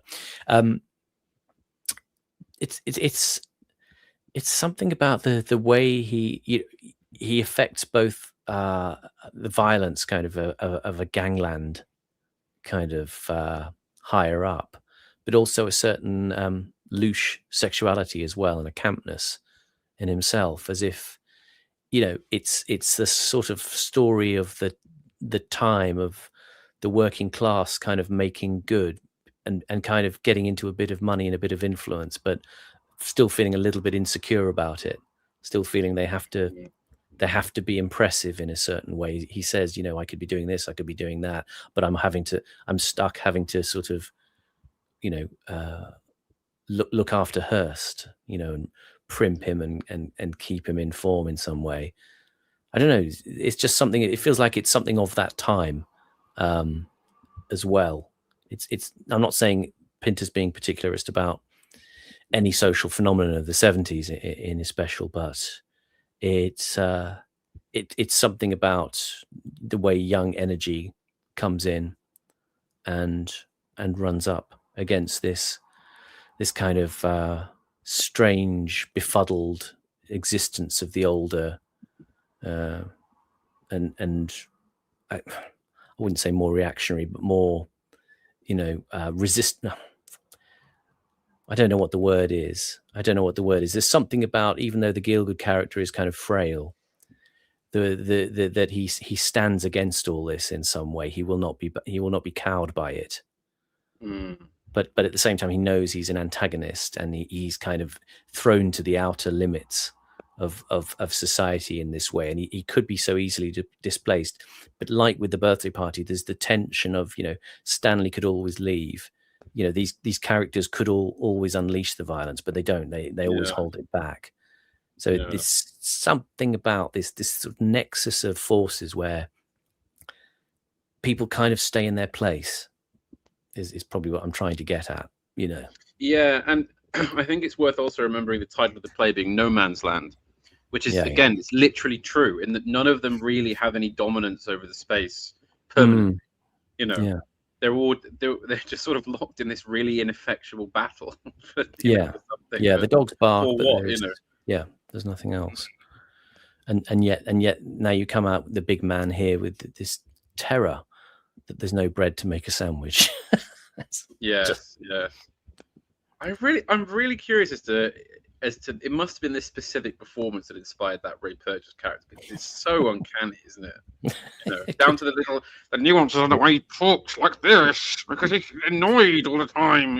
It could feel like that, the sort of the bruiser who's got this sense of restraint at some level, and a sense of what will the neighbours think.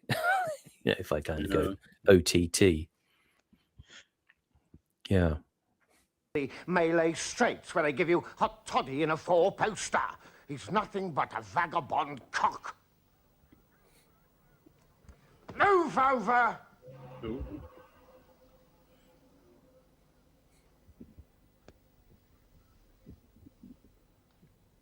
Get up.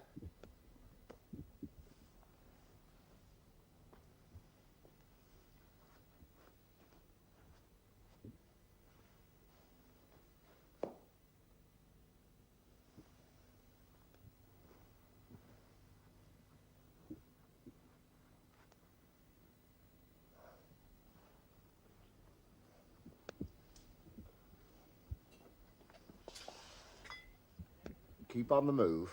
Don't look back. I know that man.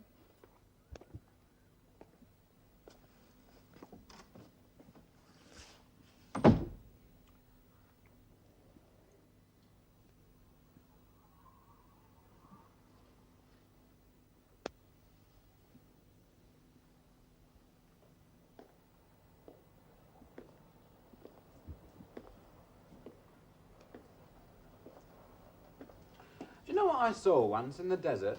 In the Australian desert? A man walking along carrying 2 umbrellas. 2 umbrellas in the outback. Was it raining? No. It was a beautiful day. Nearly asked him what he was up to, but I changed my mind. Why? Well, I decided he must be some kind of lunatic. I thought it would only confuse me.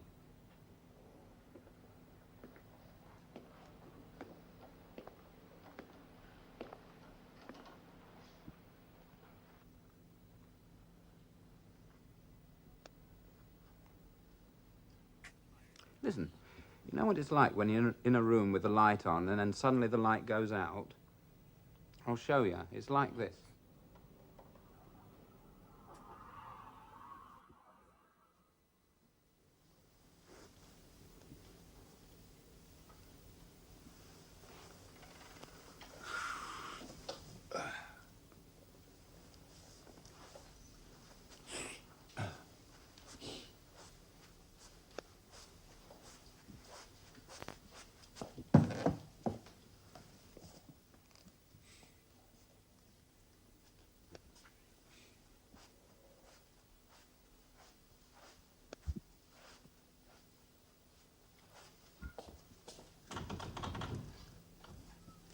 Similar motif here, of course, to the birthday I've known party this where before. like Morning, a locked door, a house of silence, and strangers.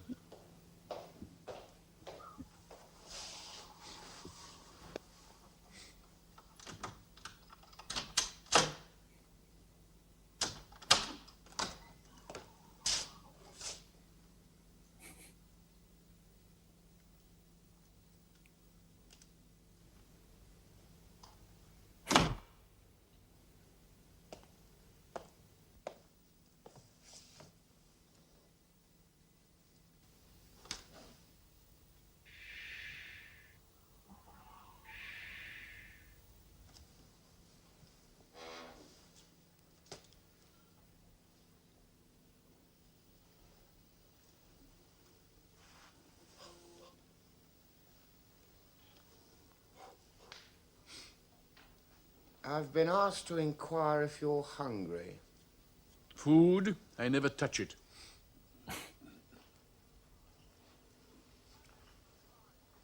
The financial advisor didn't turn up. You can have his breakfast.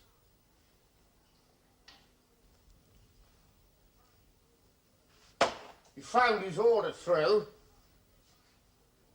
Phoned again to cancel the appointment. For what reason? Jack spoke to him, not me. What reason did he give your friend?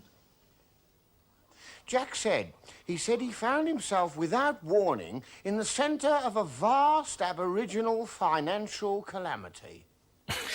He clearly needs an advisor. wonderful. Vast aboriginal financial I calamity. shan't bring you breakfast if you're going to waste it. I abhor waste.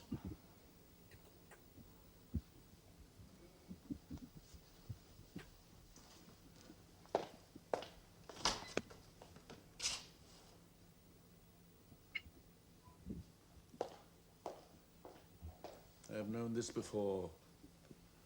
The door unlocked, the entrance of a stranger, the offer of arms, the shark in the harbour.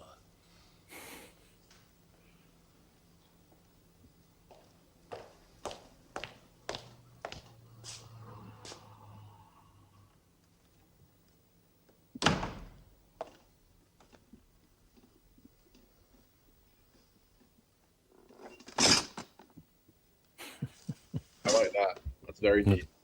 Flick table. Yeah. Scrambled eggs. Shall I open the champagne? Is it cold?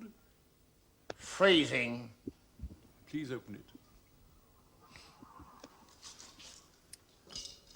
One of the interesting things about this play is the way he gives Gielgud's character this sort of independence of life, where he soliloquizes when people are not in the room, which seems unusual for Pinter in a way, in his other plays.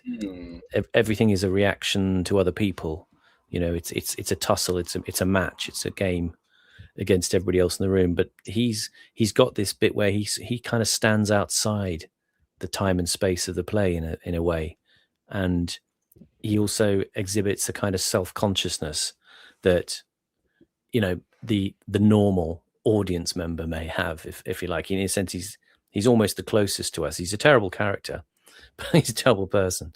But he's got this, you know, when he does the bit of waking up there, and he's aware that somebody's coming to the door. He does that thing. You know, maybe it's an English thing, maybe it's not, but of presenting himself. You know, he gets himself in a chair, so he is discovered in a certain way or a certain mode. You know, to look casual, as if he's been expecting this. So he's a man of that kind of artifice and presentation, as his social personality. He ensures that he's seen fortuitously in whatever position of strength he can kind of fabricate, and he doesn't. It's just an oddity about his character. There's something strange about it. It's almost like he feels that he's sort of got lucky just by being in the room. it almost feels like he's playing for the lowest stakes. I think, in that he's just sort of him being there is almost like a victory for him, just being in the space, and then he just kind of wheedles out sort of little attempts to sort of ingratiate himself or find an identity. But at this point, he almost seems kind of, he's just passive now. He's got an exploitative trickster quality, and I think Cthulhu Rice said something interesting in the chat. Well, if you see him as the main character's conscience, then it starts to make sense. And I wondered about this when I read that and thought, I wonder if the references to kind of sexual ambivalence about him early on, which strongly suggests, there's a gay side.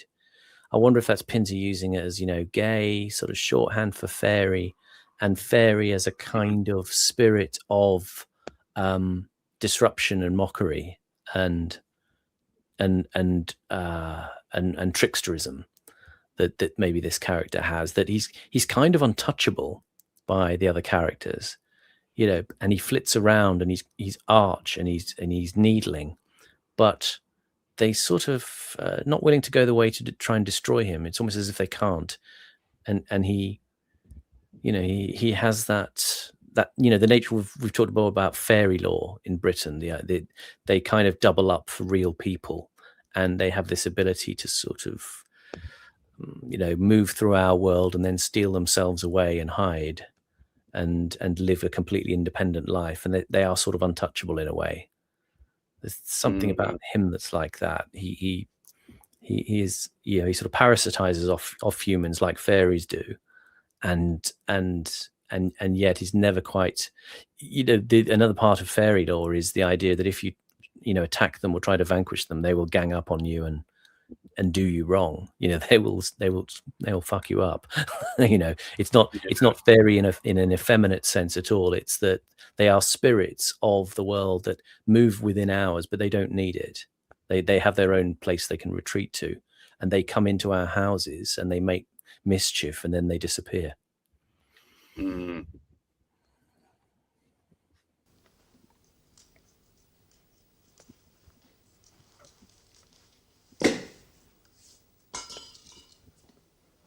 mean, why are they tolerating him? Yes. We share all burdens, Jack and myself.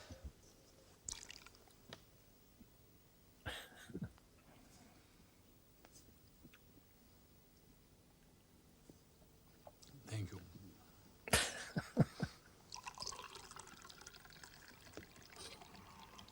I mean, it's a pleasant way to be woken up, isn't it? It's lovely. No matter where you are. Toast and eggs, champagne. Friends, Jack and myself. Brilliant. Flick table. We met at a street corner. I should tell you he'll deny this account. His story will be different. I was standing at a street corner. A car drew up. It was him. He asked me the way to Bolsover Street. I told him Bolsover Street was in the middle of an intricate one-way system. It was a one-way system easy enough to get into. The only trouble was that once in, you couldn't get out. I told him his best bet, if he really wanted to get to Bolsover Street, was to take the first left, first right, second right, third on the left, keep his eye open for a hardware shop, go right round the square, keeping to the inside lane, take the second mews on the right, and then stop. You find himself facing a very tall office block with a crescent courtyard. He can take advantage of this office block. He can go round the crescent, come out the other way, follow the arrows, go past two sets of traffic lights, and take the next left, indicated by the first green filter he comes across. He's got the post office tower in his vision the whole time. All he's got to do is to reverse into the underground car park, change gear, go straight on, and he'll find himself in Bolsover Street with no trouble at all.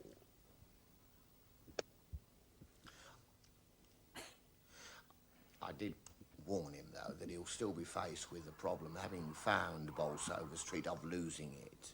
I told him I knew one or two people who've been wandering up and down Bolsover Street for years. They wasted their bloody youth there.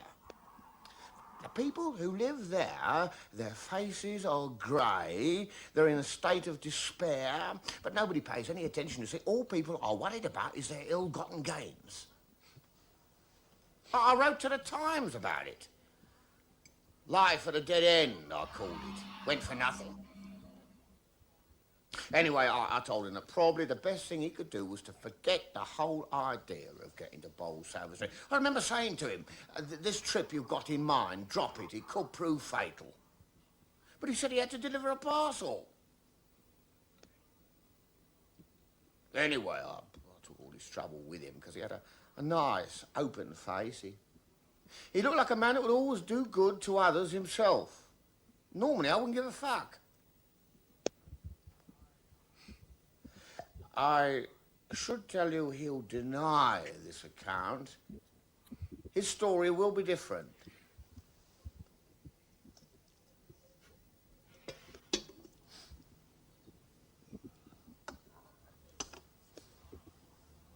When did you last have champagne for breakfast? Well, to be quite honest, I'm a champagne drinker. How are you? I know my wines. Dijon in the 30s. I made many trips to Dijon for the wine tasting with my French translator. Even after his death, I continued to go to Dijon until I could go no longer. Hugo, a good companion.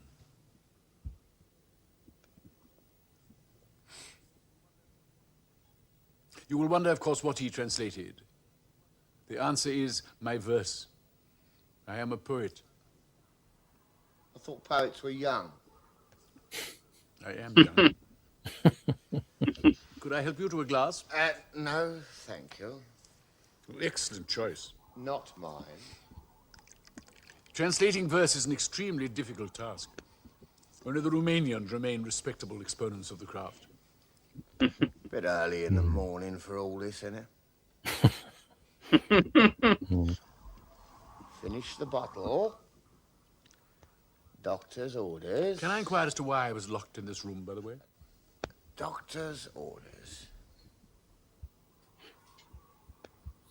Tell me when you're ready for coffee.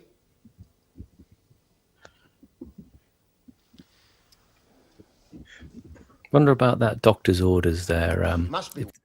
There's an element of, like with Monty in the birthday party. I was going to say, maybe the orders from Monty.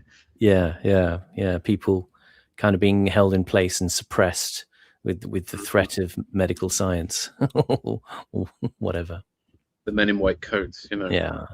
They're going to come up, Simon, in a big car, you see, and they're going to stop outside the gate, and they're going to come all up the garden path with a big wheelbarrow, Simon. They got a wheelbarrow, yeah.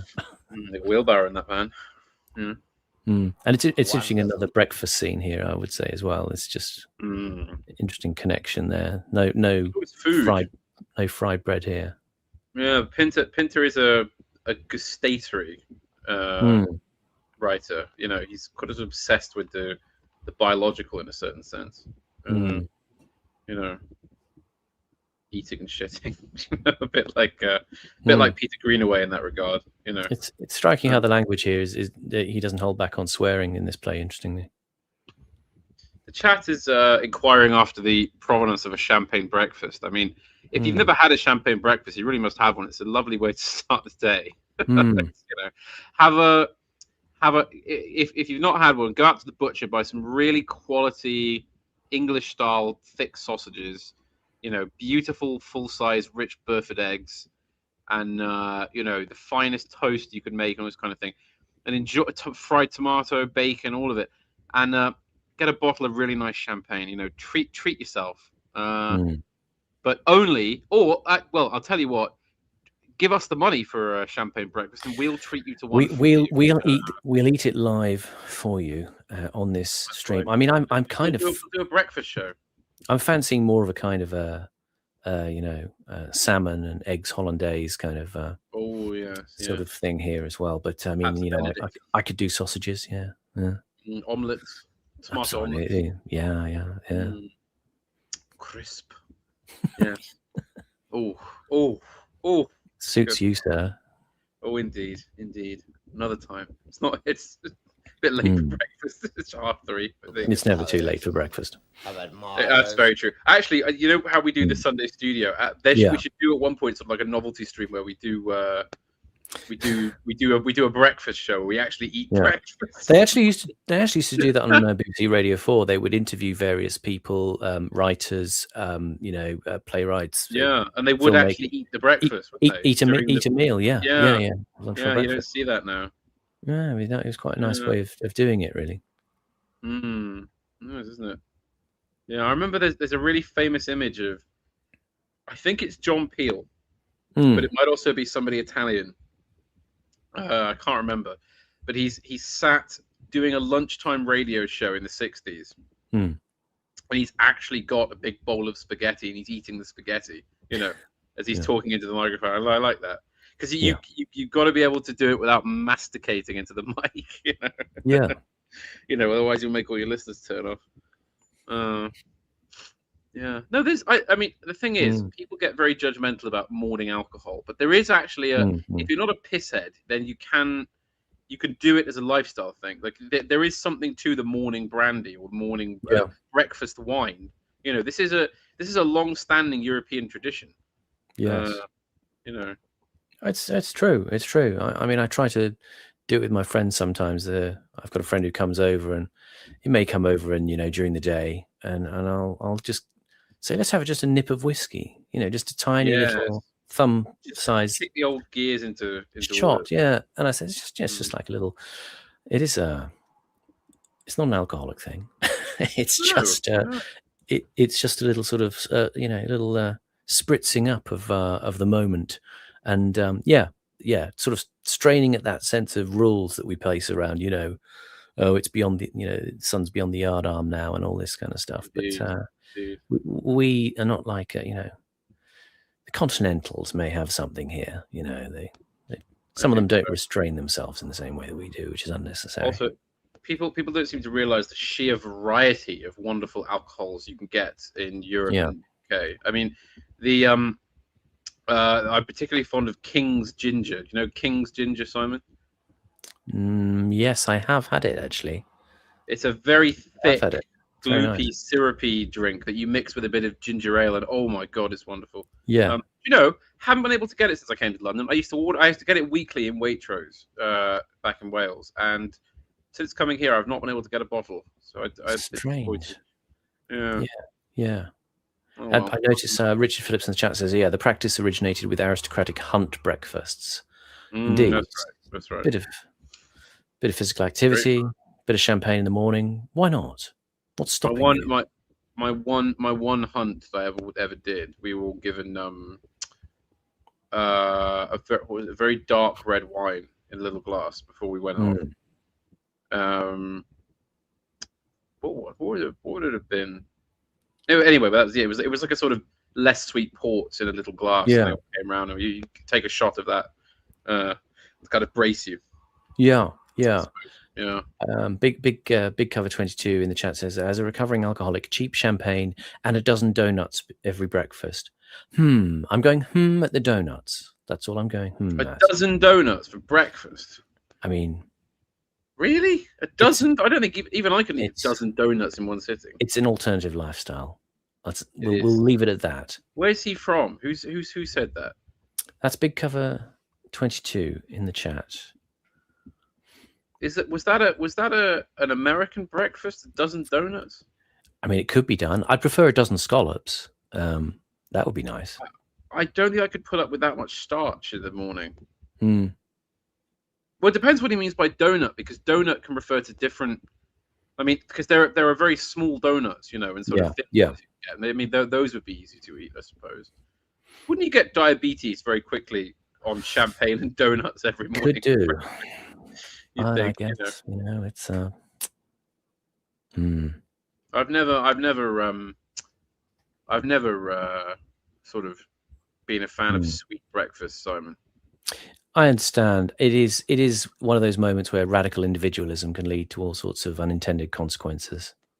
Though I do also admire the sort of Nietzschean spirit of a man who eats 12 donuts for breakfast. Well, I'm not disgusted. I'm more in awe of the ability. Indeed, really. indeed, yeah. I should say. These may be heroic choices in their own way, and it's Yes, how indeed. how the man carries it off matters. Yes. I mean, I've eaten some truly gargantuan English breakfast, but that's really just a scale thing, you know. Oh, I feel like champagne and a bit of lobster now, and Isn't it? Yeah, well, come on, everyone in the chat, cough up, buy some champagne and lobster. There we go. Know. Simon's famished. You know, he hasn't had his caviar. Yeah. Yeah. No, I meat is a good breakfast choice. You've got to have something solid to start the day on. Big fan of breakfast. Mm-hmm. Proper breakfast. You know, coffee, loads of tea, booze, sausages. Can't go wrong. And translators. And to be young. I'm neither one nor the other. Yes, you've reminded me. I must be off. I have a meeting at 12. Thank you so much for breakfast. What meeting? A board meeting. I'm on the board of a newly inaugurated poetry magazine. We have our first meeting at 12. Can't be late. Oh, where's the meeting? Sheer coincidence, but I have actually used almost word for word that exact excuse to get out. We have a board meeting. A board meeting for a poetry magazine, because it just sounds, certain people it can impress, you know. Even though this is an ideal day in the life of Panama Hat that we're seeing here. He wakes up in a Hampstead mansion. If I could professionally, sponge basically off of like rich Londoners. Like if I was good enough to do this every day, I would definitely do this as a lifestyle. Brilliant.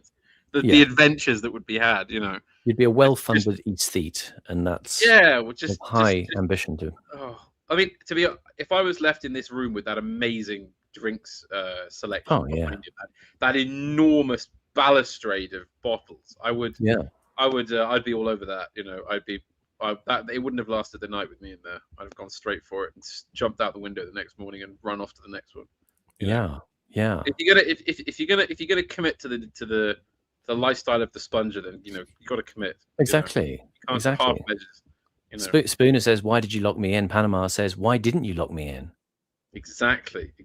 And like Rilke, I would compensate my host with delicious verses composed to their honor. So indeed, it would all balance out in the end. Oh, to be a court poet of this kind. Oh, indeed, Simon. Oh, indeed. Get there one day. The Bull's Head in Chalk Farm. The landlord is kindly allowing us the use of a private room on the first floor. It's essential the meeting be private, you see, as we shall be discussing policy. The Bull's Head in Chalk Farm? Yes, the landlord's a friend of mine. It is on that account that he is favouring us with the private room. It's true, of course, I did inform him that Lord Lancer would be attending the meeting. He at once appreciated that a certain degree of sequesteredness would be the order of the day. Lord Lancer? Our patron. He's not one of the Bengal Lancers, is he? No, he's of Norman descent.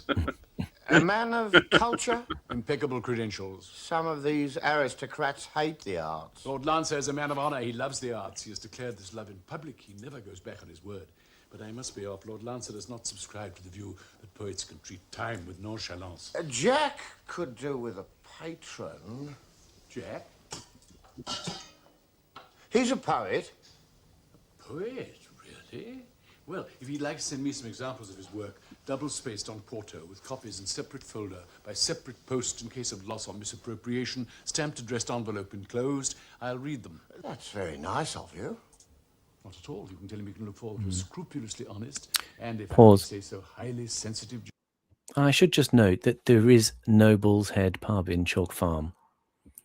Important to know that. There are the ones I mentioned. Huh? No record of it? Was it around No. There is a Bull and Last on Highgate Road, but that's in NW5. That's further up towards Hampstead Heath. But Chalk Farm, there's the one I mentioned, the Enterprise, which is literally over the road from Chalk Farm Tube, and the Monarch. But there is no Bull's Head. Now that must be a very conscious choice, because other pubs mentioned in this are, of course, very real. So more deception, Simon. More sort of lost identity. Yeah, a bit of Pinteresque misinformation. Well played, Mr. Pinter. Well played. judgment. I'll tell him he's in real need of a patron. The boss could be his patron, but he's not interested. Perhaps because he's a poet himself, it's possible there's an element of jealousy in it. I don't know. Not that the boss isn't a very kind man. He is. He's a very civilized man, but he's still human. The boss is a poet himself. Don't be silly. He's more than that, isn't he? He's an essayist and critic as well. He's a man of letters. I thought his face was familiar. He has a Substack.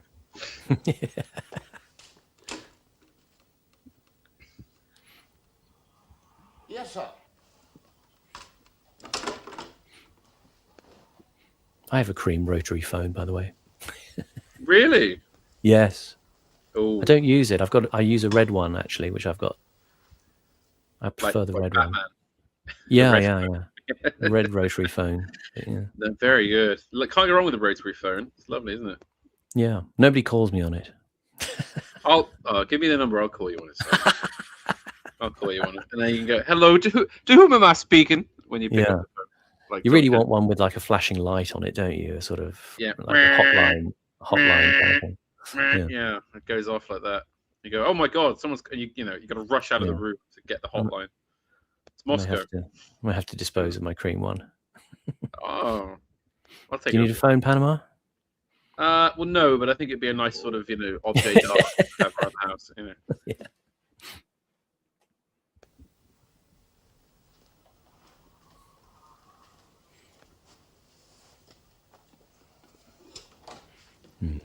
It's interesting. He's now in butler's garb, isn't he? He is. Maybe he is a It's more fixture of the More of a house, traditional, not just a threatening young man.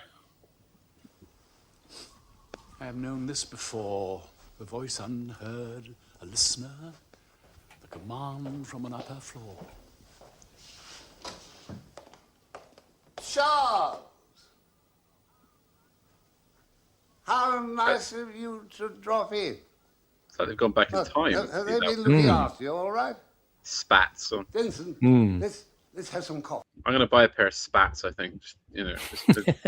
Just pinstripe suit and some spats and, go down to Soho. You're looking remarkably well. Haven't changed a bit. Well, it's the squash, I expect, keeps you up to the mark. You're quite a dab hand at Oxford, as I recall. Still at it. Wise man, sensible chap. My goodness, it's years. When did we last meet? I have a suspicion we last dined together at the club in '38. Does that accord with your recollection? Croxley was there. Yes, Wyatt. Burston Smith. All comes back to me. What a bunch. What a night, as I recall. All dead now, of course. No. I'm a fool, I'm an idiot. Our last encounter, I remember it well, Pavilion at Lord's in '39 against the West Indies. Hutton and Compton batting superbly, Constantine bowling, war looming. Surely I'm right. We shared a particularly fine bottle of port. You look as fit now as you did then.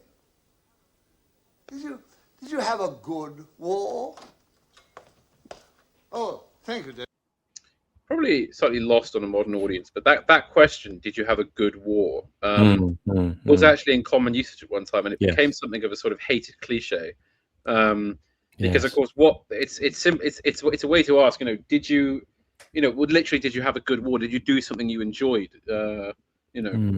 Because for a lot of people, they did have a good war. They ended up doing something they wouldn't have otherwise done. That, despite all the horror and tragedy of the event, was good for them personally. So, and I think it's sometimes a sort of reference to, were you in service of some kind, perhaps, something, close to the sort of more secretive side of the services, where people might be working on, from England, in institutions that were, fairly tight knit, and they were kind of protected from the sort of ravages in many ways. They didn't necessarily lose anybody. They had You know, had a few adventures, but it was within a kind of relatively protected sphere. I feel there's probably people, you know, if you're at the BBC, or, you know, if you were, you know, in bits of Whitehall, or you know, certain other circles that would, you know, I mean, again, espionage always kind of looms somewhere in the background with Pinter, the sense of the secret world as well. And I think there were people who, you know, in those terms, if you weren't being shot by the Gestapo in France or something, you know, if you were doing something at home, you might have had a good war.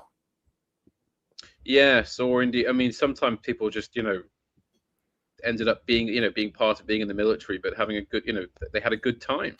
You know? Yeah. A lot of people wistfully looked back on the war, you know, sort of remembering, you know, because they never really got a chance to do it again. There's a wonderful letter, a short letter somebody wrote to the Telegraph about 20 years ago now, because it was, I think that they'd surely be dead by now, but it was someone who said, maybe older than that actually, but they said, "Dear sir, I was very annoyed to read all this talk on the anniversary of the war, that it was all that everybody had a miserable time. I was there and it was bloody great." He said, I got to fly in a plane, rode on a motorcycle, and I shot 3 Germans. I had a bloody marvelous time.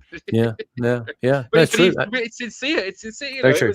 I had a great time. You know. Well, this is, I mean, this is one of the understated sides of war, isn't it? You know, the Peter Jackson film where he took the old archive and he kind of upgrade.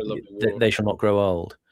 And sorry, and he had, again, some of these recollections, which I'd heard before in other contexts of historians and people from World War One, talking about the war and saying, you know, it wasn't, the classic one was John Terraine, the historian in the First World War, who said it wasn't the shrieks of pain left in our ears by the middle class literary elite. It was gritting your teeth and sort of getting on with it, and that was the everyman quality of the war. And then in the Peter Jackson film, you had guys saying, well, it was literally saying something like it was like camping with guns, basically. It was. There was a sense of boyish adventure to it, even though it was horrible in many aspects. I mean, it wasn't all kind of, you know, being dead in a puddle of water in a trench with your eyes being gnawed out by a rat. It could have been if you were very unlucky, but maybe it's possible. Yeah, there were people who did. Yeah, as you say, had a wonderful. It was the best time of their life, the most intense time of their life.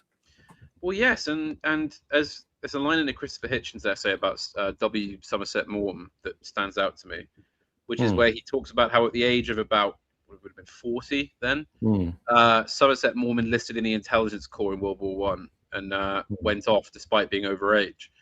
And Hitchens said that, well, you have to remember the reason that so many men enlisted who were well over age for the enlistment catchment and could have stayed at home was because for most men, war is a very useful escape from domestic entrapment. It's a way to free you from the humdrum of home life. You know, it's a good way to have some excitement back, and I think a lot of people felt that at the time. And of course, because, you know, having done something like that, you will pine for it in a certain way, even if it's horrible. I mean, so many soldiers that suffer with post-traumatic stress also have a kind of yearning for it, that they do what there is a thing they want to get back to. A friend of mine at school, his father had a leg blown off at the Kajaki Dam in Afghanistan. Right. And he told me once that he'd actually had a prosthetic leg fitted and had volunteered to go back for another tour with his leg off. Yes. And he said that what had happened was that the ones that had gone back despite their injuries, even though it put them, you know, with a huge amount of risk and it was awfully, you know, painful, and they were constantly having to have their wounds seen and all this kind of thing, was because it kind of left them at peace with it. They said the ones with the real psychological trouble were the ones that never went back. You see, it's that they didn't face it that one last time and kind of make their ends with it. Yes, and I guess that there is probably an awareness that, you know, there are some who go back and just end up topping themselves or drinking themselves to death, and then there's the ones, like you say. I mean, you see this in memoirs like the Michael Hare book, Dispatches, about Vietnam, about the guys who went back on R&R and wanted to get back into the shit, as they called it, in the jungle. Matsuka makes a good point in the chat. Well, some of this chat could be survivor bias as well. Well, of course, I mean, it's the exhilaration of coming through in one piece at the end. It's the thing I said about, the producer who said to me about porno. It's great to get dirty because it feels wonderful when you're clean. So when you're not in it anymore, it will take on a memory of halcyon days. But I think there is obviously, that your survivor bias is going to be different. If you were being raped by the Russians in Berlin at the end of it, at the end of the gig, but you wouldn't ask me about a good war. Yeah. But at the same time, there is definitely a phenomenon of heightened living. Even there was on the civilian front in Britain, people, talking about, there was a lot more kind of sexual ebullience, let's say, during the Blitz than maybe there was in the 60s, which certainly, yeah. I mean, confined. One of history's, I don't want to use the word great, but I mean great in the literal sense, physically gross. Yeah, was the immense orgy that was had at the Berlin Sportpalast in the closing days of the war, where all the Hitler youth from all over Germany were sent to this stadium. Yeah, where they made a death pledge to Hitler and the regime, and were then basically preparing to go and die because the Russians were literally just a few miles away. Yeah, and they were right. Well, this is it. We're all going to go and get killed by the Russians, and there was a mass orgy. There was because it was, well, we're going to die, and these kids are 14, 16, 18. Yeah. I mean, they're all just thought, well, oh, okay, well, we may as well have it before we, at least we'll see what it's like before we go. Yeah. Horrifically grim, but there is a kind of a back and alien sense to war. There is there is a kind of frenzied Dionysian side to it. That inevitably gets unleashed whenever a war starts. And I can see, I mean, the Vitalist bros think of it in this way, and they talk in terms of this kind of plunging in and, sucking the marrow from life in this sense. And it can both be, true, as we say, and it can be over romanticized as well. It's a lovely idea to tell people to sort of, take a slug of whiskey, kiss a girl and run towards the machine guns. It's all very well. But of course, we also know that war as a mass kind of industrial cull does tend to end badly for a lot of people. I'll just put it like that. So it's a shame we won't be able to review it. I don't think, because it'll be under copyright. But that film, They Shall Not Grow Old, is really something. When you hear the testimony of those men, because it's the same few men that as they talk, and they all it's the mixture of some of them are having very happy memories and they're talking about this or that, and the one that really haunts me is the soldier who describes going over the top and I think it was at Passchendaele, and as he was advancing he encountered a fallen British officer with his lung out. One of his lungs had been blown out of his body, and he said it was still moving. The lung was still functioning. Yes. The half this man's body, all his organs had spilled out, but he was still alive, lying there in the mud. And he said he was this grown, well-bred young man screaming for his nanny. Yeah. I mean, it's a level of horror that feels. I couldn't comprehend it. I mean, the thought of people encountering that horror as they did in two enormous wars within relatively recent memory, and then kind of coming back to this existence that we're seeing in this play. I mean, you do have to remember what the psychological toll of those things were. And that is the milieu in which Pinter grew up. I mean, you basically had two generations of traumatized men, for want of a better word. I mean, in essence, Yes. And there is a kind of a sadness to the idea of all these people who did that type of thing, and then came back to be, Captain Peacock in Viking Being Served. It's sort of ludicrous in a sense, but that is the world essentially this play is parodying, if you like, or or laying itself adjacent to. You know, I think it's a very deliberate illusion to have this character wear a services jacket. You know, and what you're saying there actually does heighten that sense of, you know, you talk about the horror and the pity of war and the experiences people went through, and then the way characters like, you know, the Ralph Richardson character on the right, you know, you would see these kinds of caricatures in films throughout, especially the 60s and 70s, of the old guard who'd returned from war, and, you know, they're there in their blazers and their ties and they're well turned out and they're very much in the sort of Captain Peacock mode of, you know, stiff-backed and holding the line even in civilian society, and yet they're made out to be ridiculous figures. And actually you should think, well, actually, no, I should feel a bit more for them than that, because that world that, you know, the classic, you know, the John Cleese 4chan meme, you know, that was the world they were taking the piss out of, the boomer generation, and then laying waste to.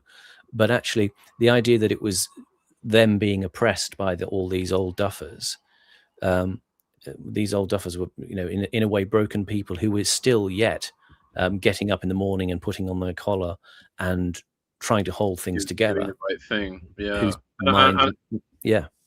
I think it goes a bit deeper than that, Simon, and I think a lot of the reason for such vociferous mockery of the ex-military sort of fuddy-duddy type, was really out of a sense of hatred born of jealousy.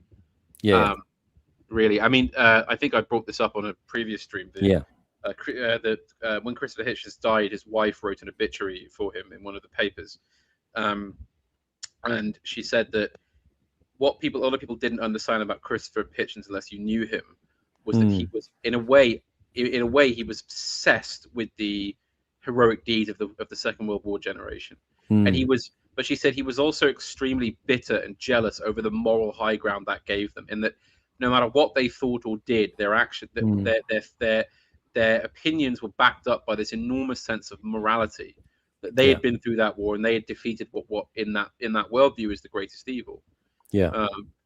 And she said that was why he was so kind of what on the internet is now called a moral fag. You know, someone who's kind of bleats and you know, always has to have the moral argument, the moral high ground, and so forth, because he was obsessed with these heroes that had done this kind of thing. And she said that's partly why he turned to socialism, is because he felt that through socialism and through kind of going off to work on a Cuban commune and hoping vainly that it might be a revolution where he could pick up a gun and go and fight for what was right, you know, that it was kind of this desperate attempt to live up to the shadow of his father's generation. Of course, you know, both the Hitchens brothers talk about their father, this very kind of by the book naval officer, you know, high ranking commander in the Navy, I think.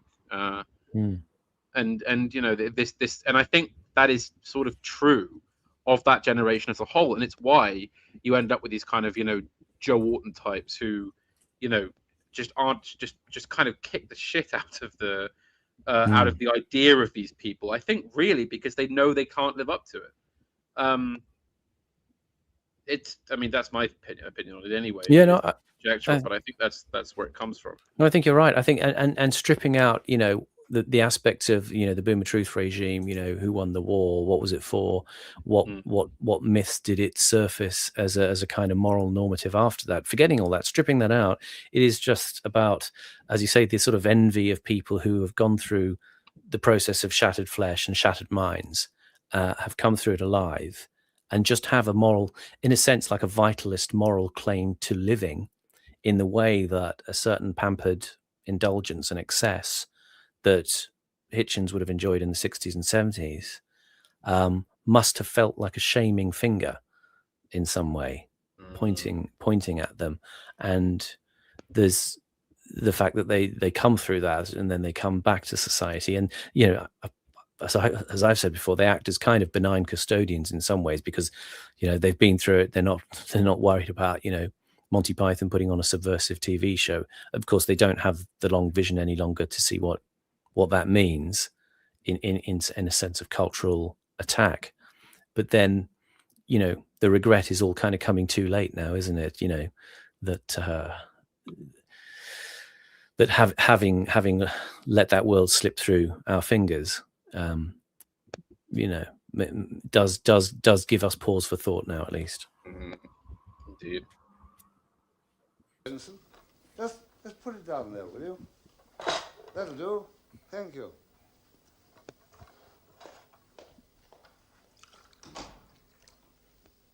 How's Emily? What a woman. Black? There you are. What a woman.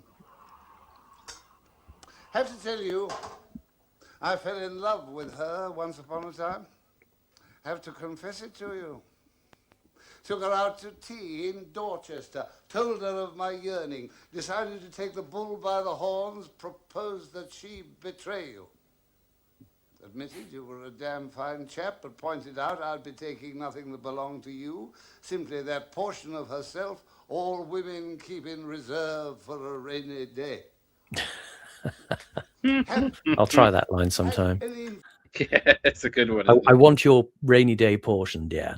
It's Simon. It's all gone terribly Noel Coward, isn't it? It is in a way. It is in a strange way. I think Pinter's having marvelous fun here, just writing in this kind of, sort of all of a sudden the 1920s have arrived, to sort of spook this man. It's wonderful. Yeah, and it's definitely the Hearst character on who's bowling now. Yes, and I think it's this kind of sort of almost sort of fascistic Hegelian notion that all life is just what you make of it. You can just conduct things as you want. So if you want to walk up to this man and pretend that you went to Oxford together and that you knew him and that you slept with his woman, you could just have it be that way. You could just just why not? I mean, the funny thing is, Simon, as an artistically inclined person, I do think this is basically true in that you can push people into bizarre acceptances of totally fictional circumstances. It's quite funny. Immoral, perhaps, but very funny. Yes. I'm just remembering. There's a bit in Brighthead, isn't there? Where because in the TV series, Gielgud plays Charles Ryder's father, and it's quite a funny sequence where Charles Ryder has a friend over, called Jorkins, I think. That's and right.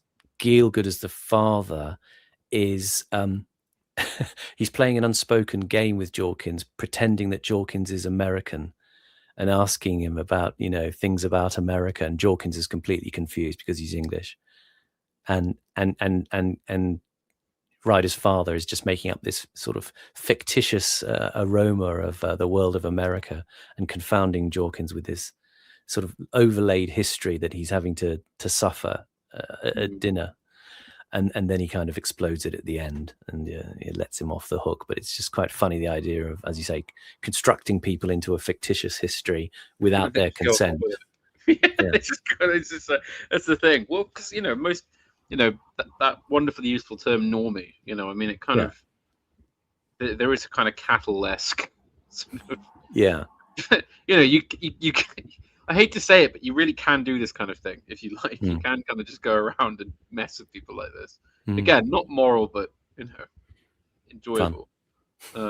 Also, I have to. It's in my head now, and it's not especially relevant, but it was an anecdote that I was reminded of when you mentioned at the start of when we paused to talk about the sort of older generation of the kind of closed social circles where you could ask someone, did you have a good war?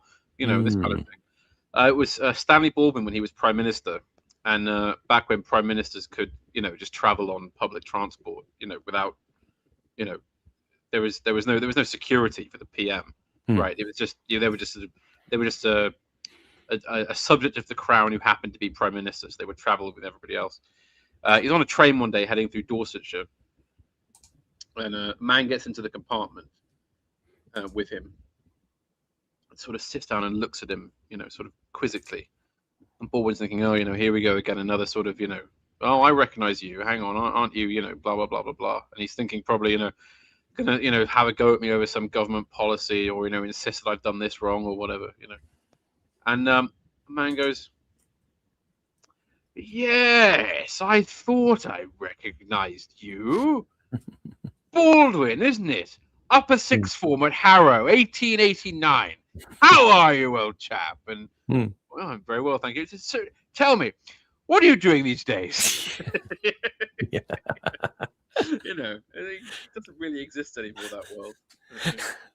Do you see? Have you seen? I mean, this is a lower rent version of the same thing.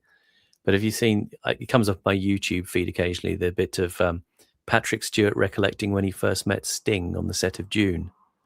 Have you seen? Have you seen? He tells an anecdote about, you know, so we finished filming and we sat down in the cafe one day and there's this young man there and he's introduced to me as Sting and I say, so what do you do? And he said, I'm in the police. And I say, oh okay, you're in the police. He said, it's a band. It's a police band that you're in. He said, well, what do you play? The trumpet or? But yeah, they play at the policeman's ball. Yeah. Oh, that's wonderful. He had no idea. It's a great Patrick Stewart. Charmingly unworldly, even then. Yeah. It's second only to your Sean Connery. Yeah. Ludicrous. Oh, it's wonderful. It's wonderful. You stop putting yourself down, Simon. And then her clothes fall off, and you can see everything. Yeah. There are 4 lights. Colonel Job persuading her. Said she adored you. Life would be meaningless were she to be false. Plied her with buttered scones, Wiltshire cream, crumpets and strawberries. Eventually she succumbed. I don't suppose you ever knew about it. What?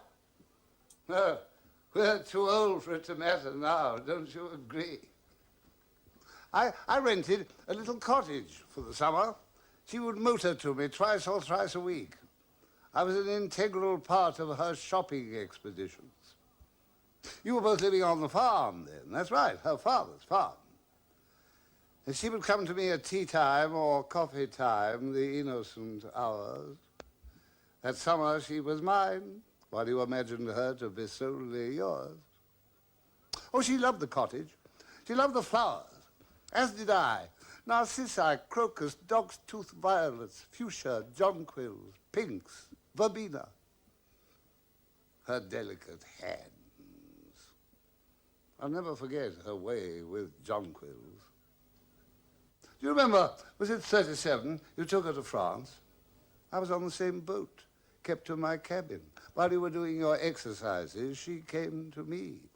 Her ardor was, in my experience, unparalleled. Oh, well. Of course, you're always preoccupied with your physical condition, are you not? Oh, don't blame you. Fine figure of a chap, natural athlete, medals, scrolls. Your name little is hint inscribed of in gold. little hint of Pinter there, preoccupied with your physical condition. You know, we talked about Goldberg and Pinter himself. Keeps it in fighting fit condition, you know.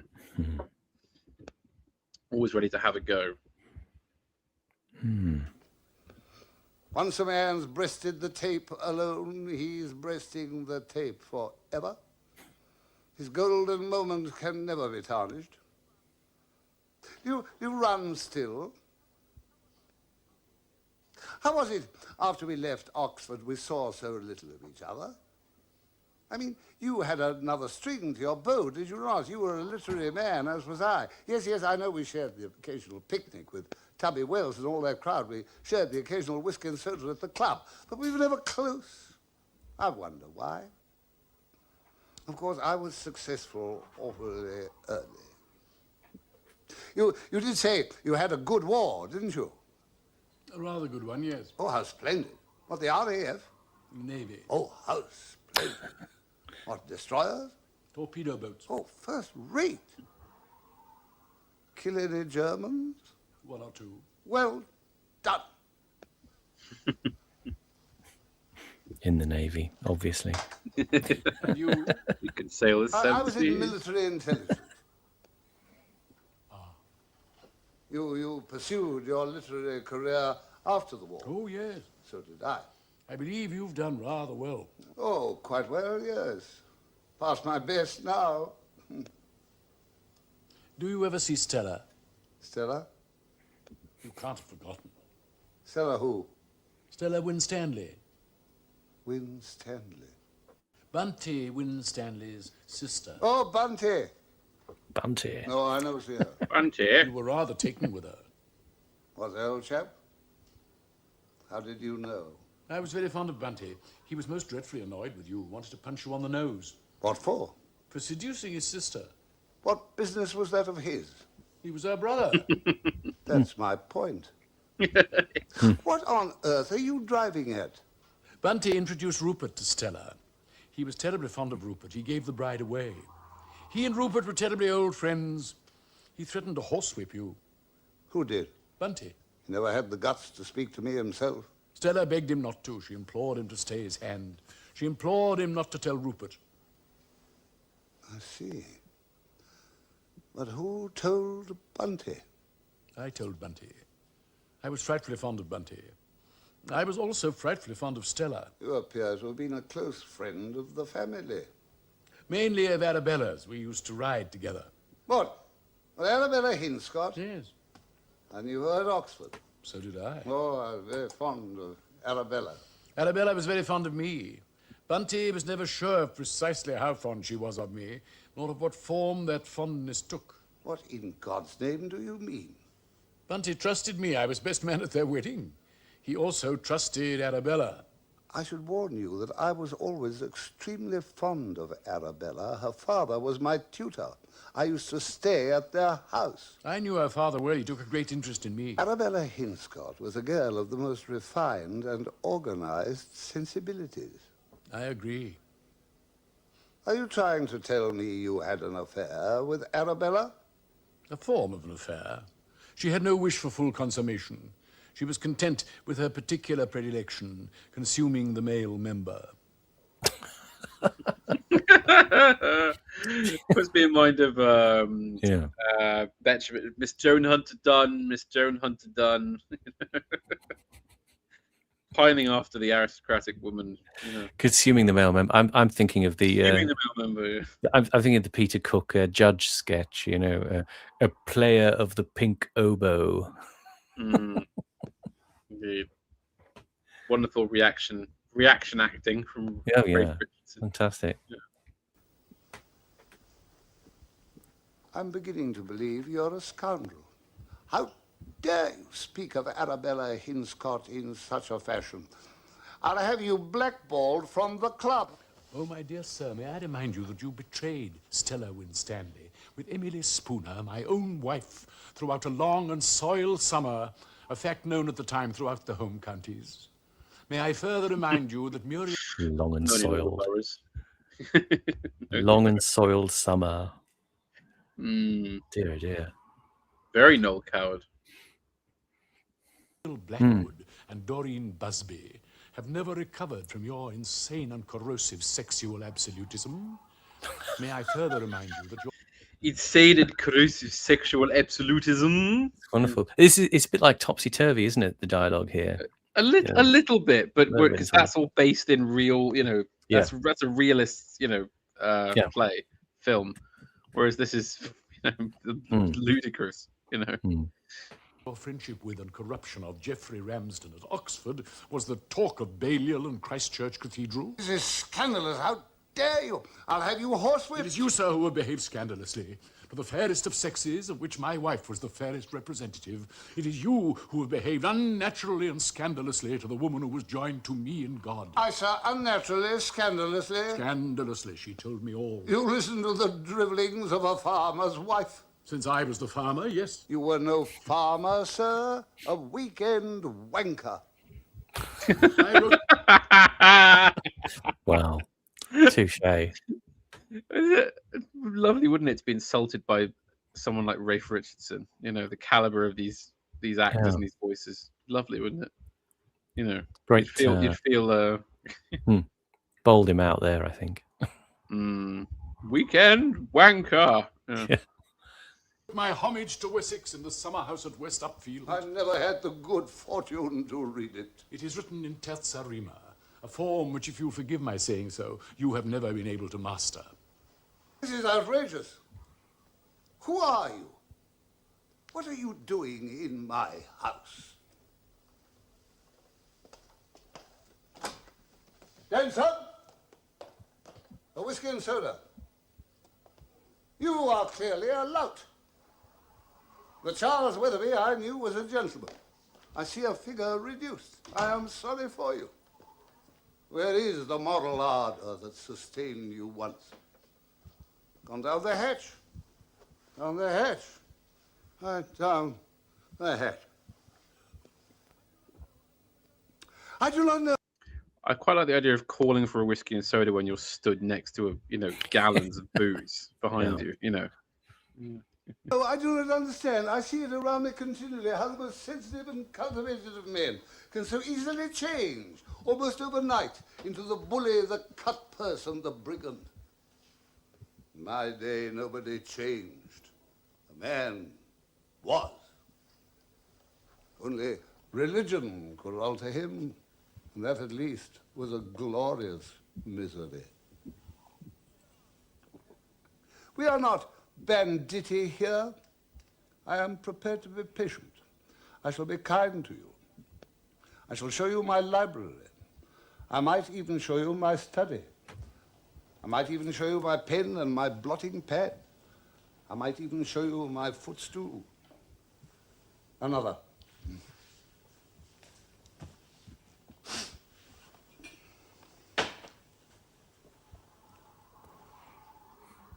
I might even show you my photograph album. You might even see a face in it which might remind you of your own, of what you once were. You might even see faces of others in shadow, or cheeks of others turning, or jaws, or backs of necks, or eyes, dark under hats, which might remind you of others whom you once knew, whom you thought long dead, from whom you still receive a sidelong glance. If you can face the good ghost,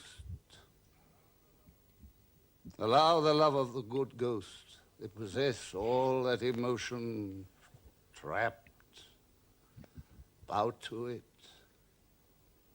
Assuredly it will never release them, but who knows what relief it may bring to them. Who knows how they may quicken in their chains, in their glass jars.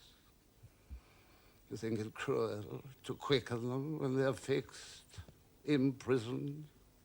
No. Deeply, deeply, they long to respond to your touch, to your look. And when you smile, their joy is unbounded. So I say to you, tender the dead, as you yourself would be tendered now in what you might describe as your life. The blank, mate, blank. The blank dead.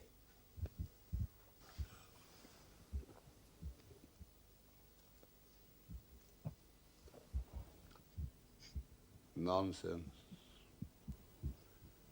Pass the bottle. No. What? I said no. No tricks, no pranks. Give me the bottle. I've refused. Refusal may lead to dismissal. You can't dismiss me. Why not? Because I won't go. If I tell you to go, you'll go. Give me the bottle.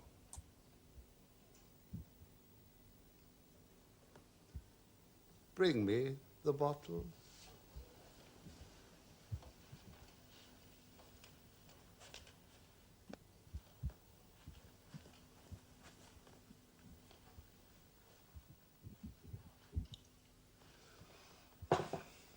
I'll have one myself. What impertinence! Well, it doesn't matter. He was always a scallywag. Is it raining? It often rains in August in England. Do you ever examine the gullies of the English countryside? Under the twigs, under the dead leaves, you'll find tennis balls, blackened. Girls threw them for their dogs or children for each other. They rolled into the gully. They're lost there, given up for dead. Centuries old. It's time for your morning walk.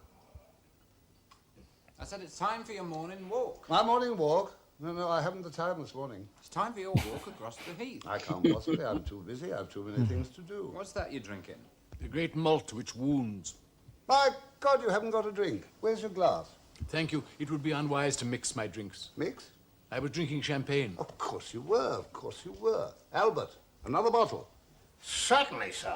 My morning walk. No, I can't possibly. I'm too busy. I have too many things to do. I have an essay to write, a critical essay. We must check the files, see what it is I'm meant to be appraising. At the moment, It's literally I'll Panama. help you there. Oh, On two counts. This Firstly, is I your have a life. notion Not a of million fate. miles away, Simon. Not a million Yeah. miles away. You know. Oh. I've got to get a critical essay to write. I got to go to Celine or something. I must say, there's almost Jeffrey Bernard is unwell levels of drinking with this play. There are, aren't there? And with the Right. crumpled suits as well. Yeah, yeah. Yeah.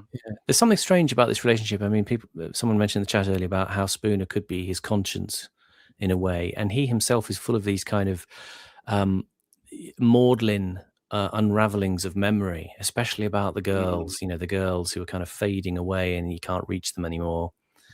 And there is something memento mori about him as well. This he talks about, you know, remember the dead.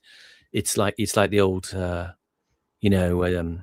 As you are now, so I once was. As I am now, so shall ye be. That sort of the injunction of death to the living. Is he kind of in a process of actually passing on? This play is about that. This old guy, you know, fading in this mansion. These servants, you know, trying to sort of always usher him away in some way, and protect him from the sort of pangs of Spooner and his kind of, now we get this sort of sense of, okay, has he been wronged in some way? Does he have justification for this kind of shambling, distressed figure that you may be now getting a sense of? Yeah, and the constant reminder that we don't know who any of these people are because they keep inventing things for themselves. We don't know which is true. Find anything in a file. Secondly, I've written any number of critical essays myself. Do you actually have a secretary? I'm his secretary. The secretarial post does less than justice to your talents. A young poet should travel and suffer. Join the navy, perhaps, and see the sea, voyage and explore. I've sailed. I've been there and back. I'm here where I'm needed.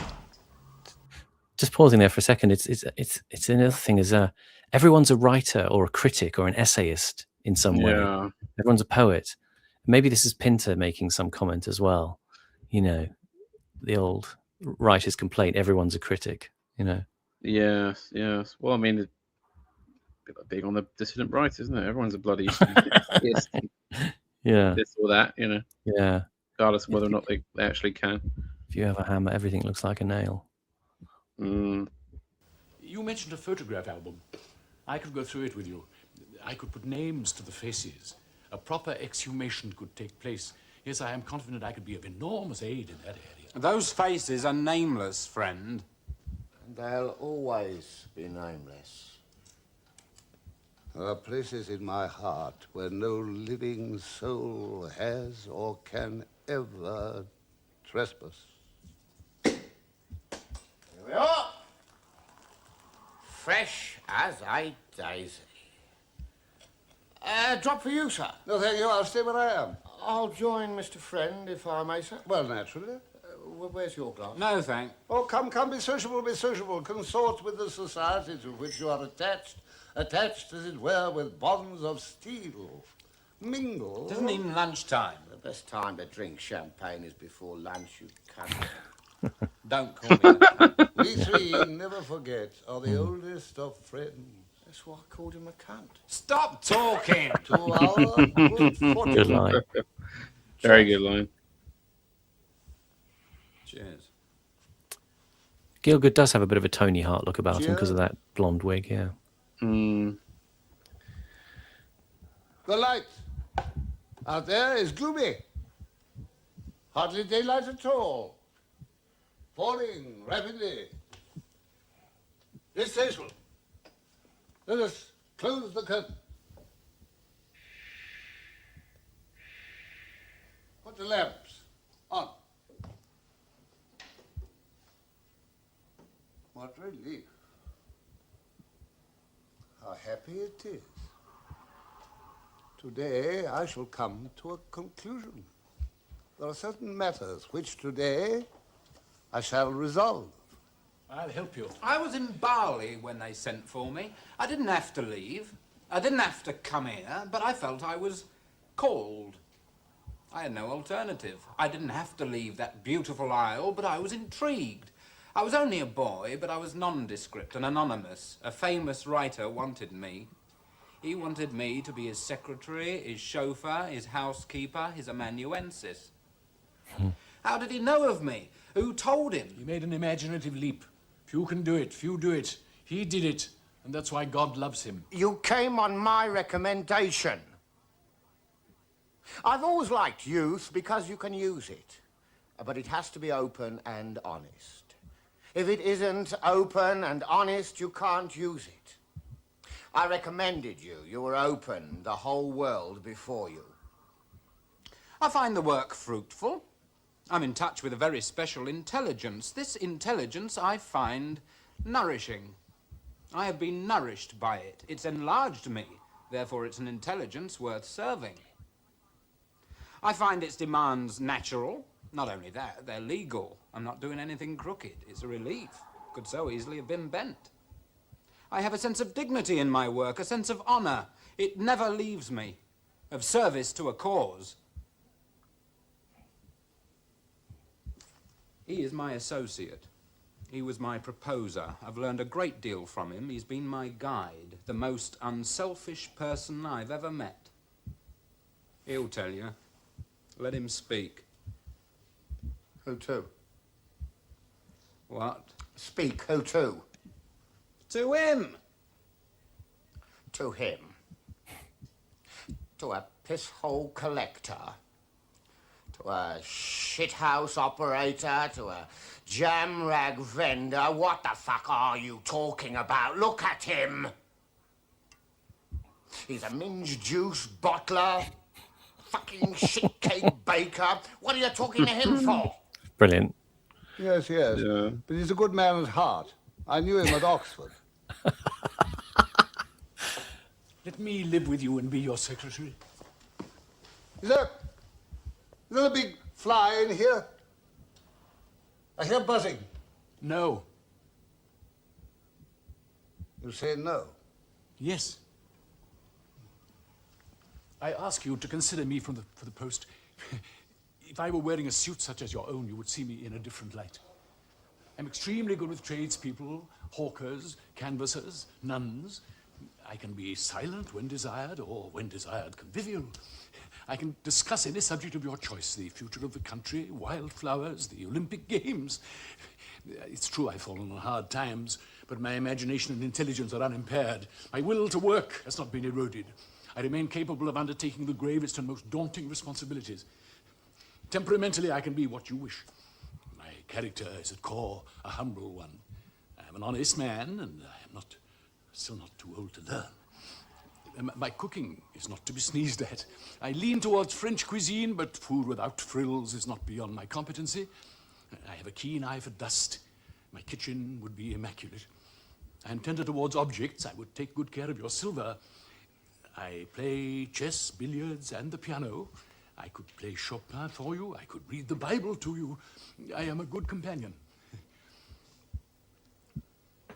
My career, I admit it freely, has been checkered. I was one of the golden of my generation. Something happened, I don't know what it was. Nevertheless, I am I, and have survived insult and deprivation. I am I. I offer myself not abjectly, but with ancient pride. I come to you as a warrior. I shall be happy to serve you as my master. I bend my knee to your excellence. I am furnished with the qualities of piety, prudence, liberality, and goodness. Decline them at your peril. It is my task as a gentleman to remain amiable in my behavior, courageous in my undertakings, discreet and gallant in my executions, by which I mean that your private life would remain your own. However, I shall be sensible to the least wrong offered you. My sword shall be ready to sever all manifest embodiments of malign forces that conspire to your ruin. I shall regard it as incumbent upon me to preserve a clear countenance and a clean conscience. I will accept death's challenge on your behalf. I shall meet it for your sake boldly, whether it be in the field or in the bedchamber. I am your chevalier. I would rather bury myself in a tomb of honor and permit your dignity to be sullied by domestic enemy or foreign foe. I am yours to command.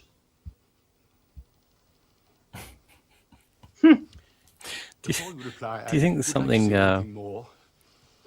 Sorry. something here about I don't know, master-slave morality in this play, and Oh, definitely. the thing of people kind of primping themselves up and flattering each other. I mean, those bits previously reminded me a little bit of Goldberg and McCann.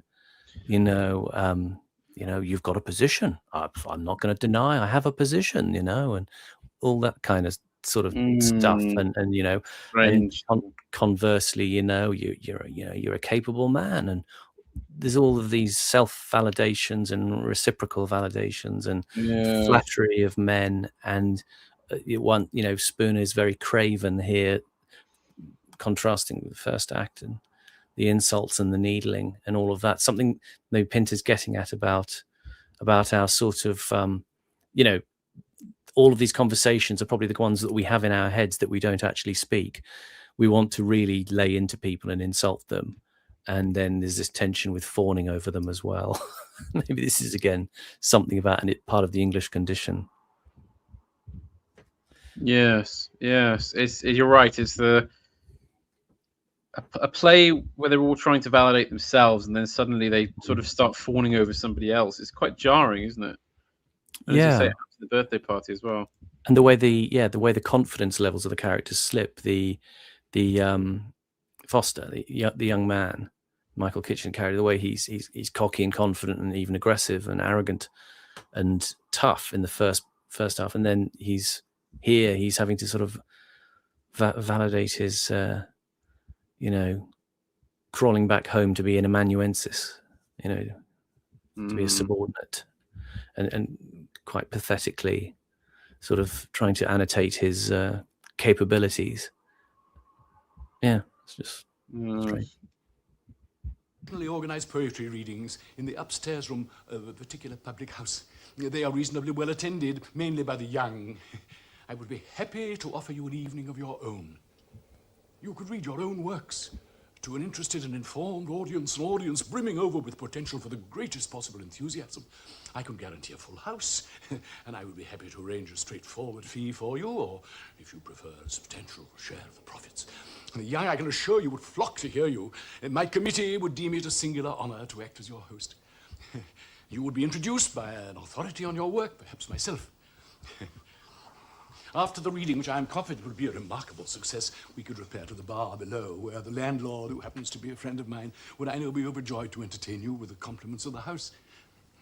Nearby is an Indian restaurant of excellent standing, at which you would be the guest of my committee. Your face is so seldom seen.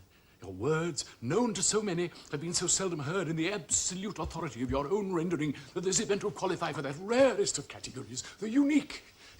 I beg you seriously to consider the social implications of such an adventure. You would be there in body. It would bring you to the young to you. The elderly, also those who have almost lost hope, would on this occasion leave their homes and present themselves. You would have no trouble with the press. I would take upon myself the charge of keeping them from nuisance. Perhaps you might agree to half a dozen photographs or so, but no more. Unless, of course, you positively wished on such an occasion to speak. Unless you preferred to hold, shall we say, a small press conference after the reading before supper, whereby you could speak through the press to the world. But this is by the by and would in no sense be a condition. Let us content ourselves with the idea of an intimate reading in a pleasing and conducive environment. Let us consider an evening to be remembered by all who take part in her. Let us change the subject for the last time. What have I said? You said you're changing the subject for the last time. Yes, well, what does that mean? It means you'll never change the subject again. What, never? Never. Never? You said for the last time. Yes, but what does it mean? What does that mean? It means forever. It means that the subject is changed once and for all, and for the last time forever. If the subject is winter, for instance, it'll be winter forever. Is the subject winter? The subject is now winter, so it'll therefore be winter forever. And for the last time. Which will last forever. If the subject is winter, for example, spring will never come. Yes, but I must ask you. Let me ask you. Summer will never come. The trees will never bud. But I must ask you. Snow will fall forever because you've changed the subject for the last time. Yes, but have I? That's my question. Have we changed the subject? Of course. The previous subject is closed. What was the previous It's subject? forgotten. You've changed What it. is the present subject? That there is no possibility of changing the subject since the subject has now been changed. for the last time. So that nothing else will happen forever. You'll simply be sitting here forever. But not alone. No. We'll be with you, Briggs and me. It's night. And we'll always be night. Because the subject... It's getting very close to Beckett's play. Is it? Oh, what's it called? With the blind man in the chair. There's an old blind man called Ham, and he's got a servant, and they sort of talk behind him like this all the time. I'm trying to think what it is. It feels very similar. Someone in the chat will remember the name. Yes. Can never be changed.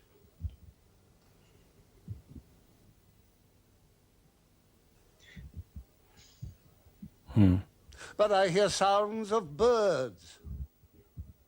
Don't you hear them? Sounds I never heard before. I hear them as they must have sounded then when I was young.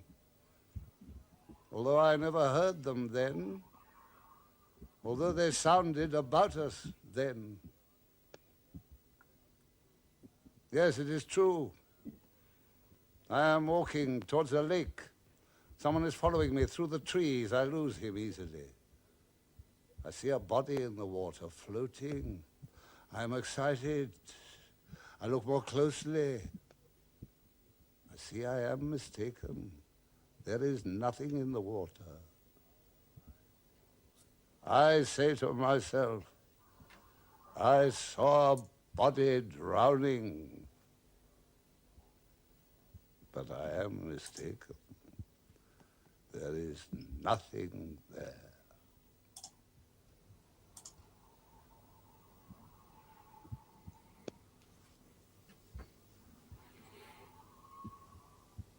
No.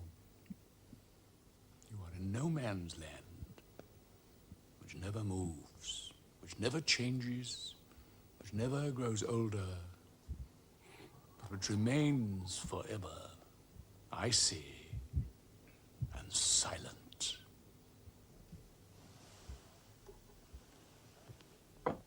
I'll drink to that.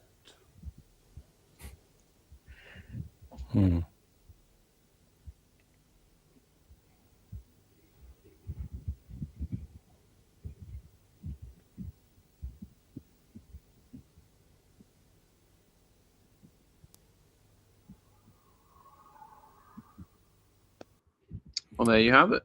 Feels like death to me. Yeah, it's the Indeed, yeah. no man's land, the undiscovered country from whose bourne no traveller returns. It's you sort of saw it in that last section about the subject, changing the subject and then changing it forever. And again, it's that Pinter thing of the language deconstructing as the nature of reality is being vacuumed away.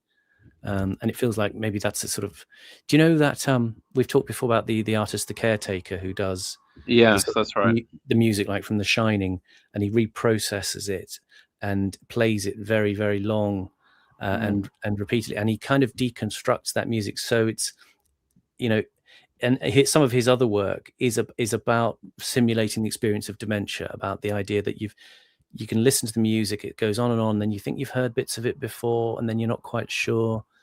It's the idea of memory kind of unpeeling and flocking away as he kind of has these memories that he's trying to hold on to, and they're slipping through his fingers again and again.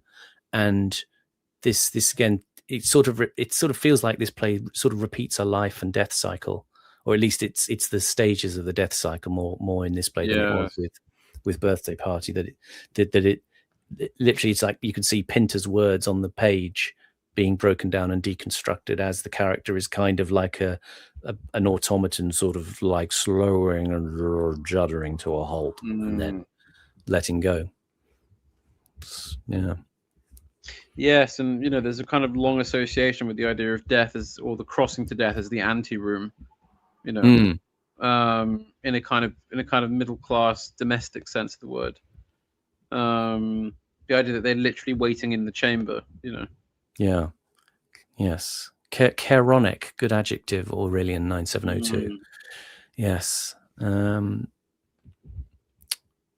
Wow. So, broadly speaking, thematically, how do you find it compares to the birthday party, Simon?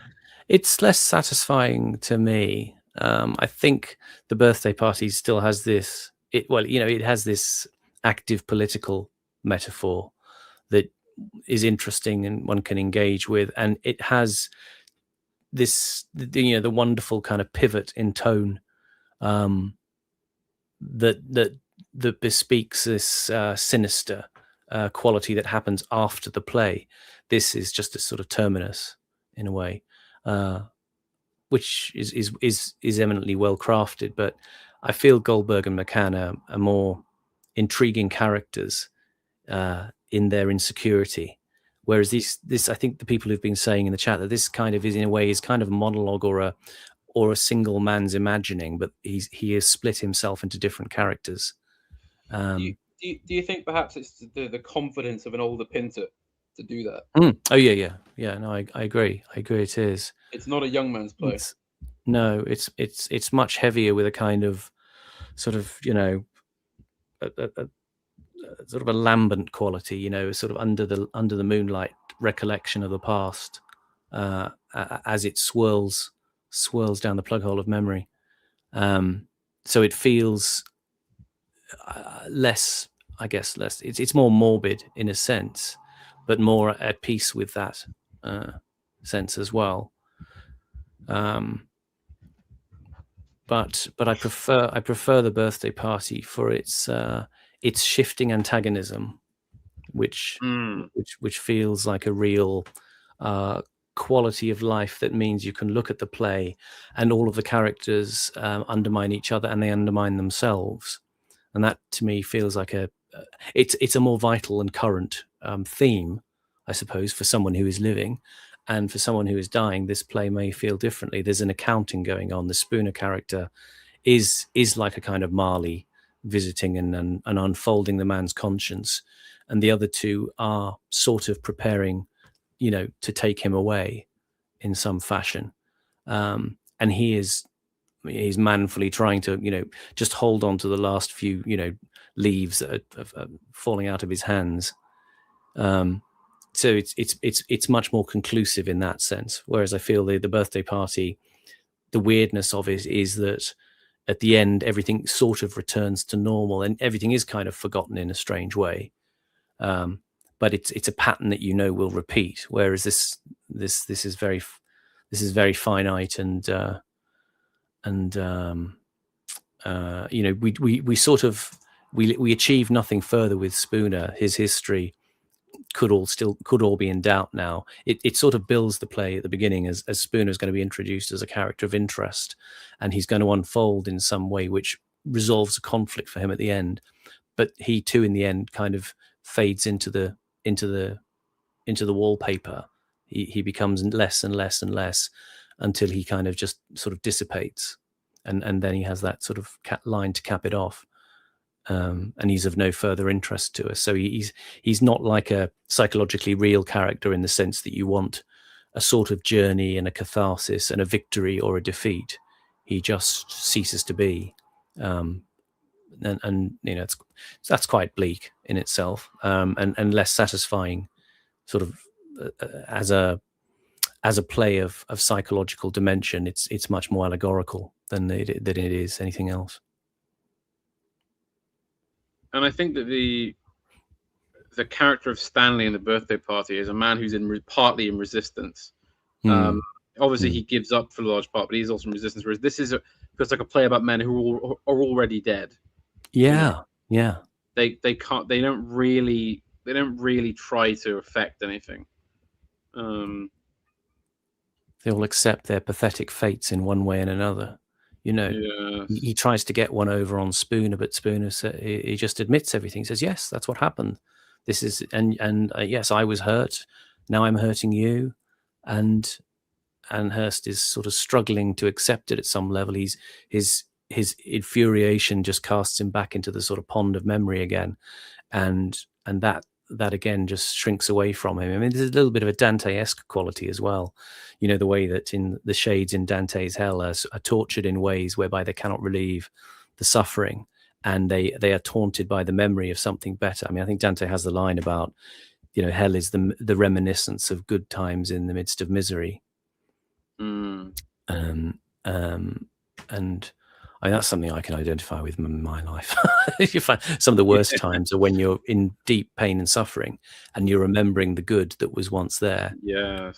And it's been, you know, it's just life's vicissitude. Things are torn away, relationships break up, you know, people die, things like that. So that kind of rings true. And as you say, there's the sense of the place as an antechamber, an anteroom to a world outside, but actually that the circular containment of it does have a sense of like a star chamber or an arena, a court of judgment, and an inescapability because of the circularity, and him in the center there. You know, he clearly is the subject of the play. When you think in a way that the Briggs and Foster are going to be more sort of active principles that are going to shear away some of the illusions of Spooner and Hurst, and in fact they're not. They are just, you know, they are like sort of servants of death in some way. They are just there to kind of recuperate the man in so much as they can as his life disintegrates.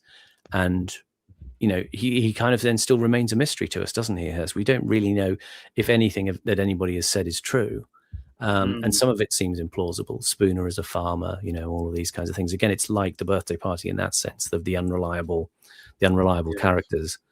But also as I say, the sense of finality and not even despair. It's kind of giving up the ghost, you know, almost effortlessly, because it's beyond your powers now. You can see with Ralph Richardson, the way he plays this, his eyes go off into the middle distance and you don't sense anything there anymore. It's not like he's seeing visions of, you know, if an actor plays things like this in plays, you know, they'll kind of reconstruct with action the sense of what was happening in the past, and they will act it out, or they will give it a vivid quality. Whereas he's just drifted off into something that has no dramatic quality to it. It's a memory that's evaporating. It's evanescent, and then it's good. Then it's gone.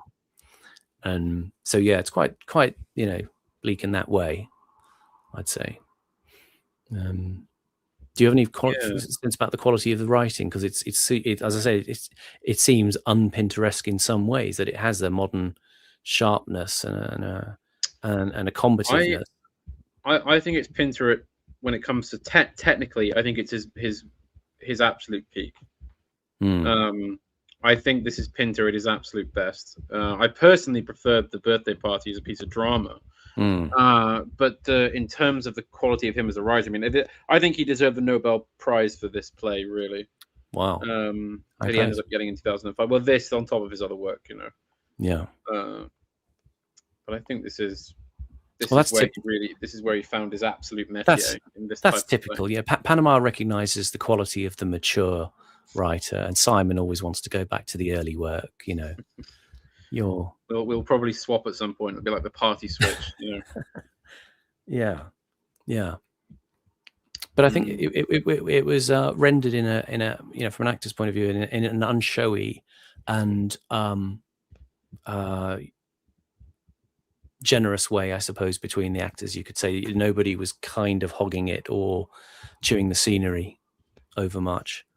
You know, which you could, but you did have that sense of dissonant terror coming through in the characters, that they aren't completely, you know, like with Goldberg and McCann, they're not completely in control of themselves at the end of the play. They're subject to doubt, they're subject to paranoias, to some sort of unfulfillment and trying to reconstruct themselves. But Foster and Briggs are more like a kind of psychopomp characters. In the way I talked about Goldberg and McCann, but they're more sort of almost angelic in the way they don't have their menacing quality has faded, and they are just there to pour the drinks, pull the chairs out, relieve the man of his pain at this point. Yes, but it's also kind of you're never really clear what they're getting out of it either. Yeah, it's not an overtly sexual relationship, nor is it particularly loving.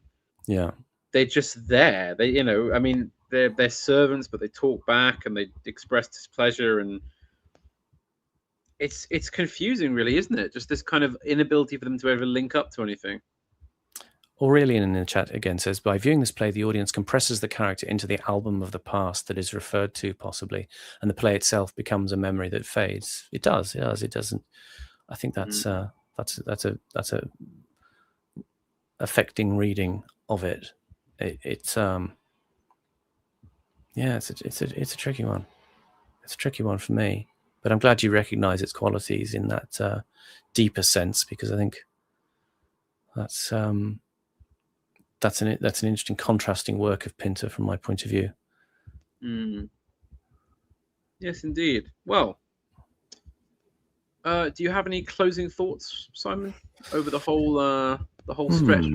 Do you think there's a part of Pinter we should go to from here? I'm interested to think about, well, the other aspects of Pinter as a screenwriter.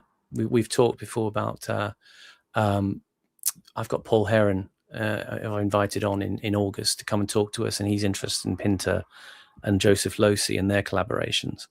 And I said I'm interested in looking at that film, The Go-Between, which Pinter wrote the screenplay for, to sort of take us away momentarily from the Pinteresque, if you like, and maybe just enjoy his facility as an artificer of drama in itself, of moving stories along. And sorry, just banged my can of Kongstrong off the table there. An effector of drama. That's kind of where I think it should go. I've seen some of his short plays, as I say, they're about on YouTube, old BBC productions and so on. But it would be interesting to see Pinter in a less mordant setting. Pinter's work sort of shining through in some other mode, so we can get a sense. Because I mean, he was enormously deft as a screenwriter. His mobilization of language is second to none.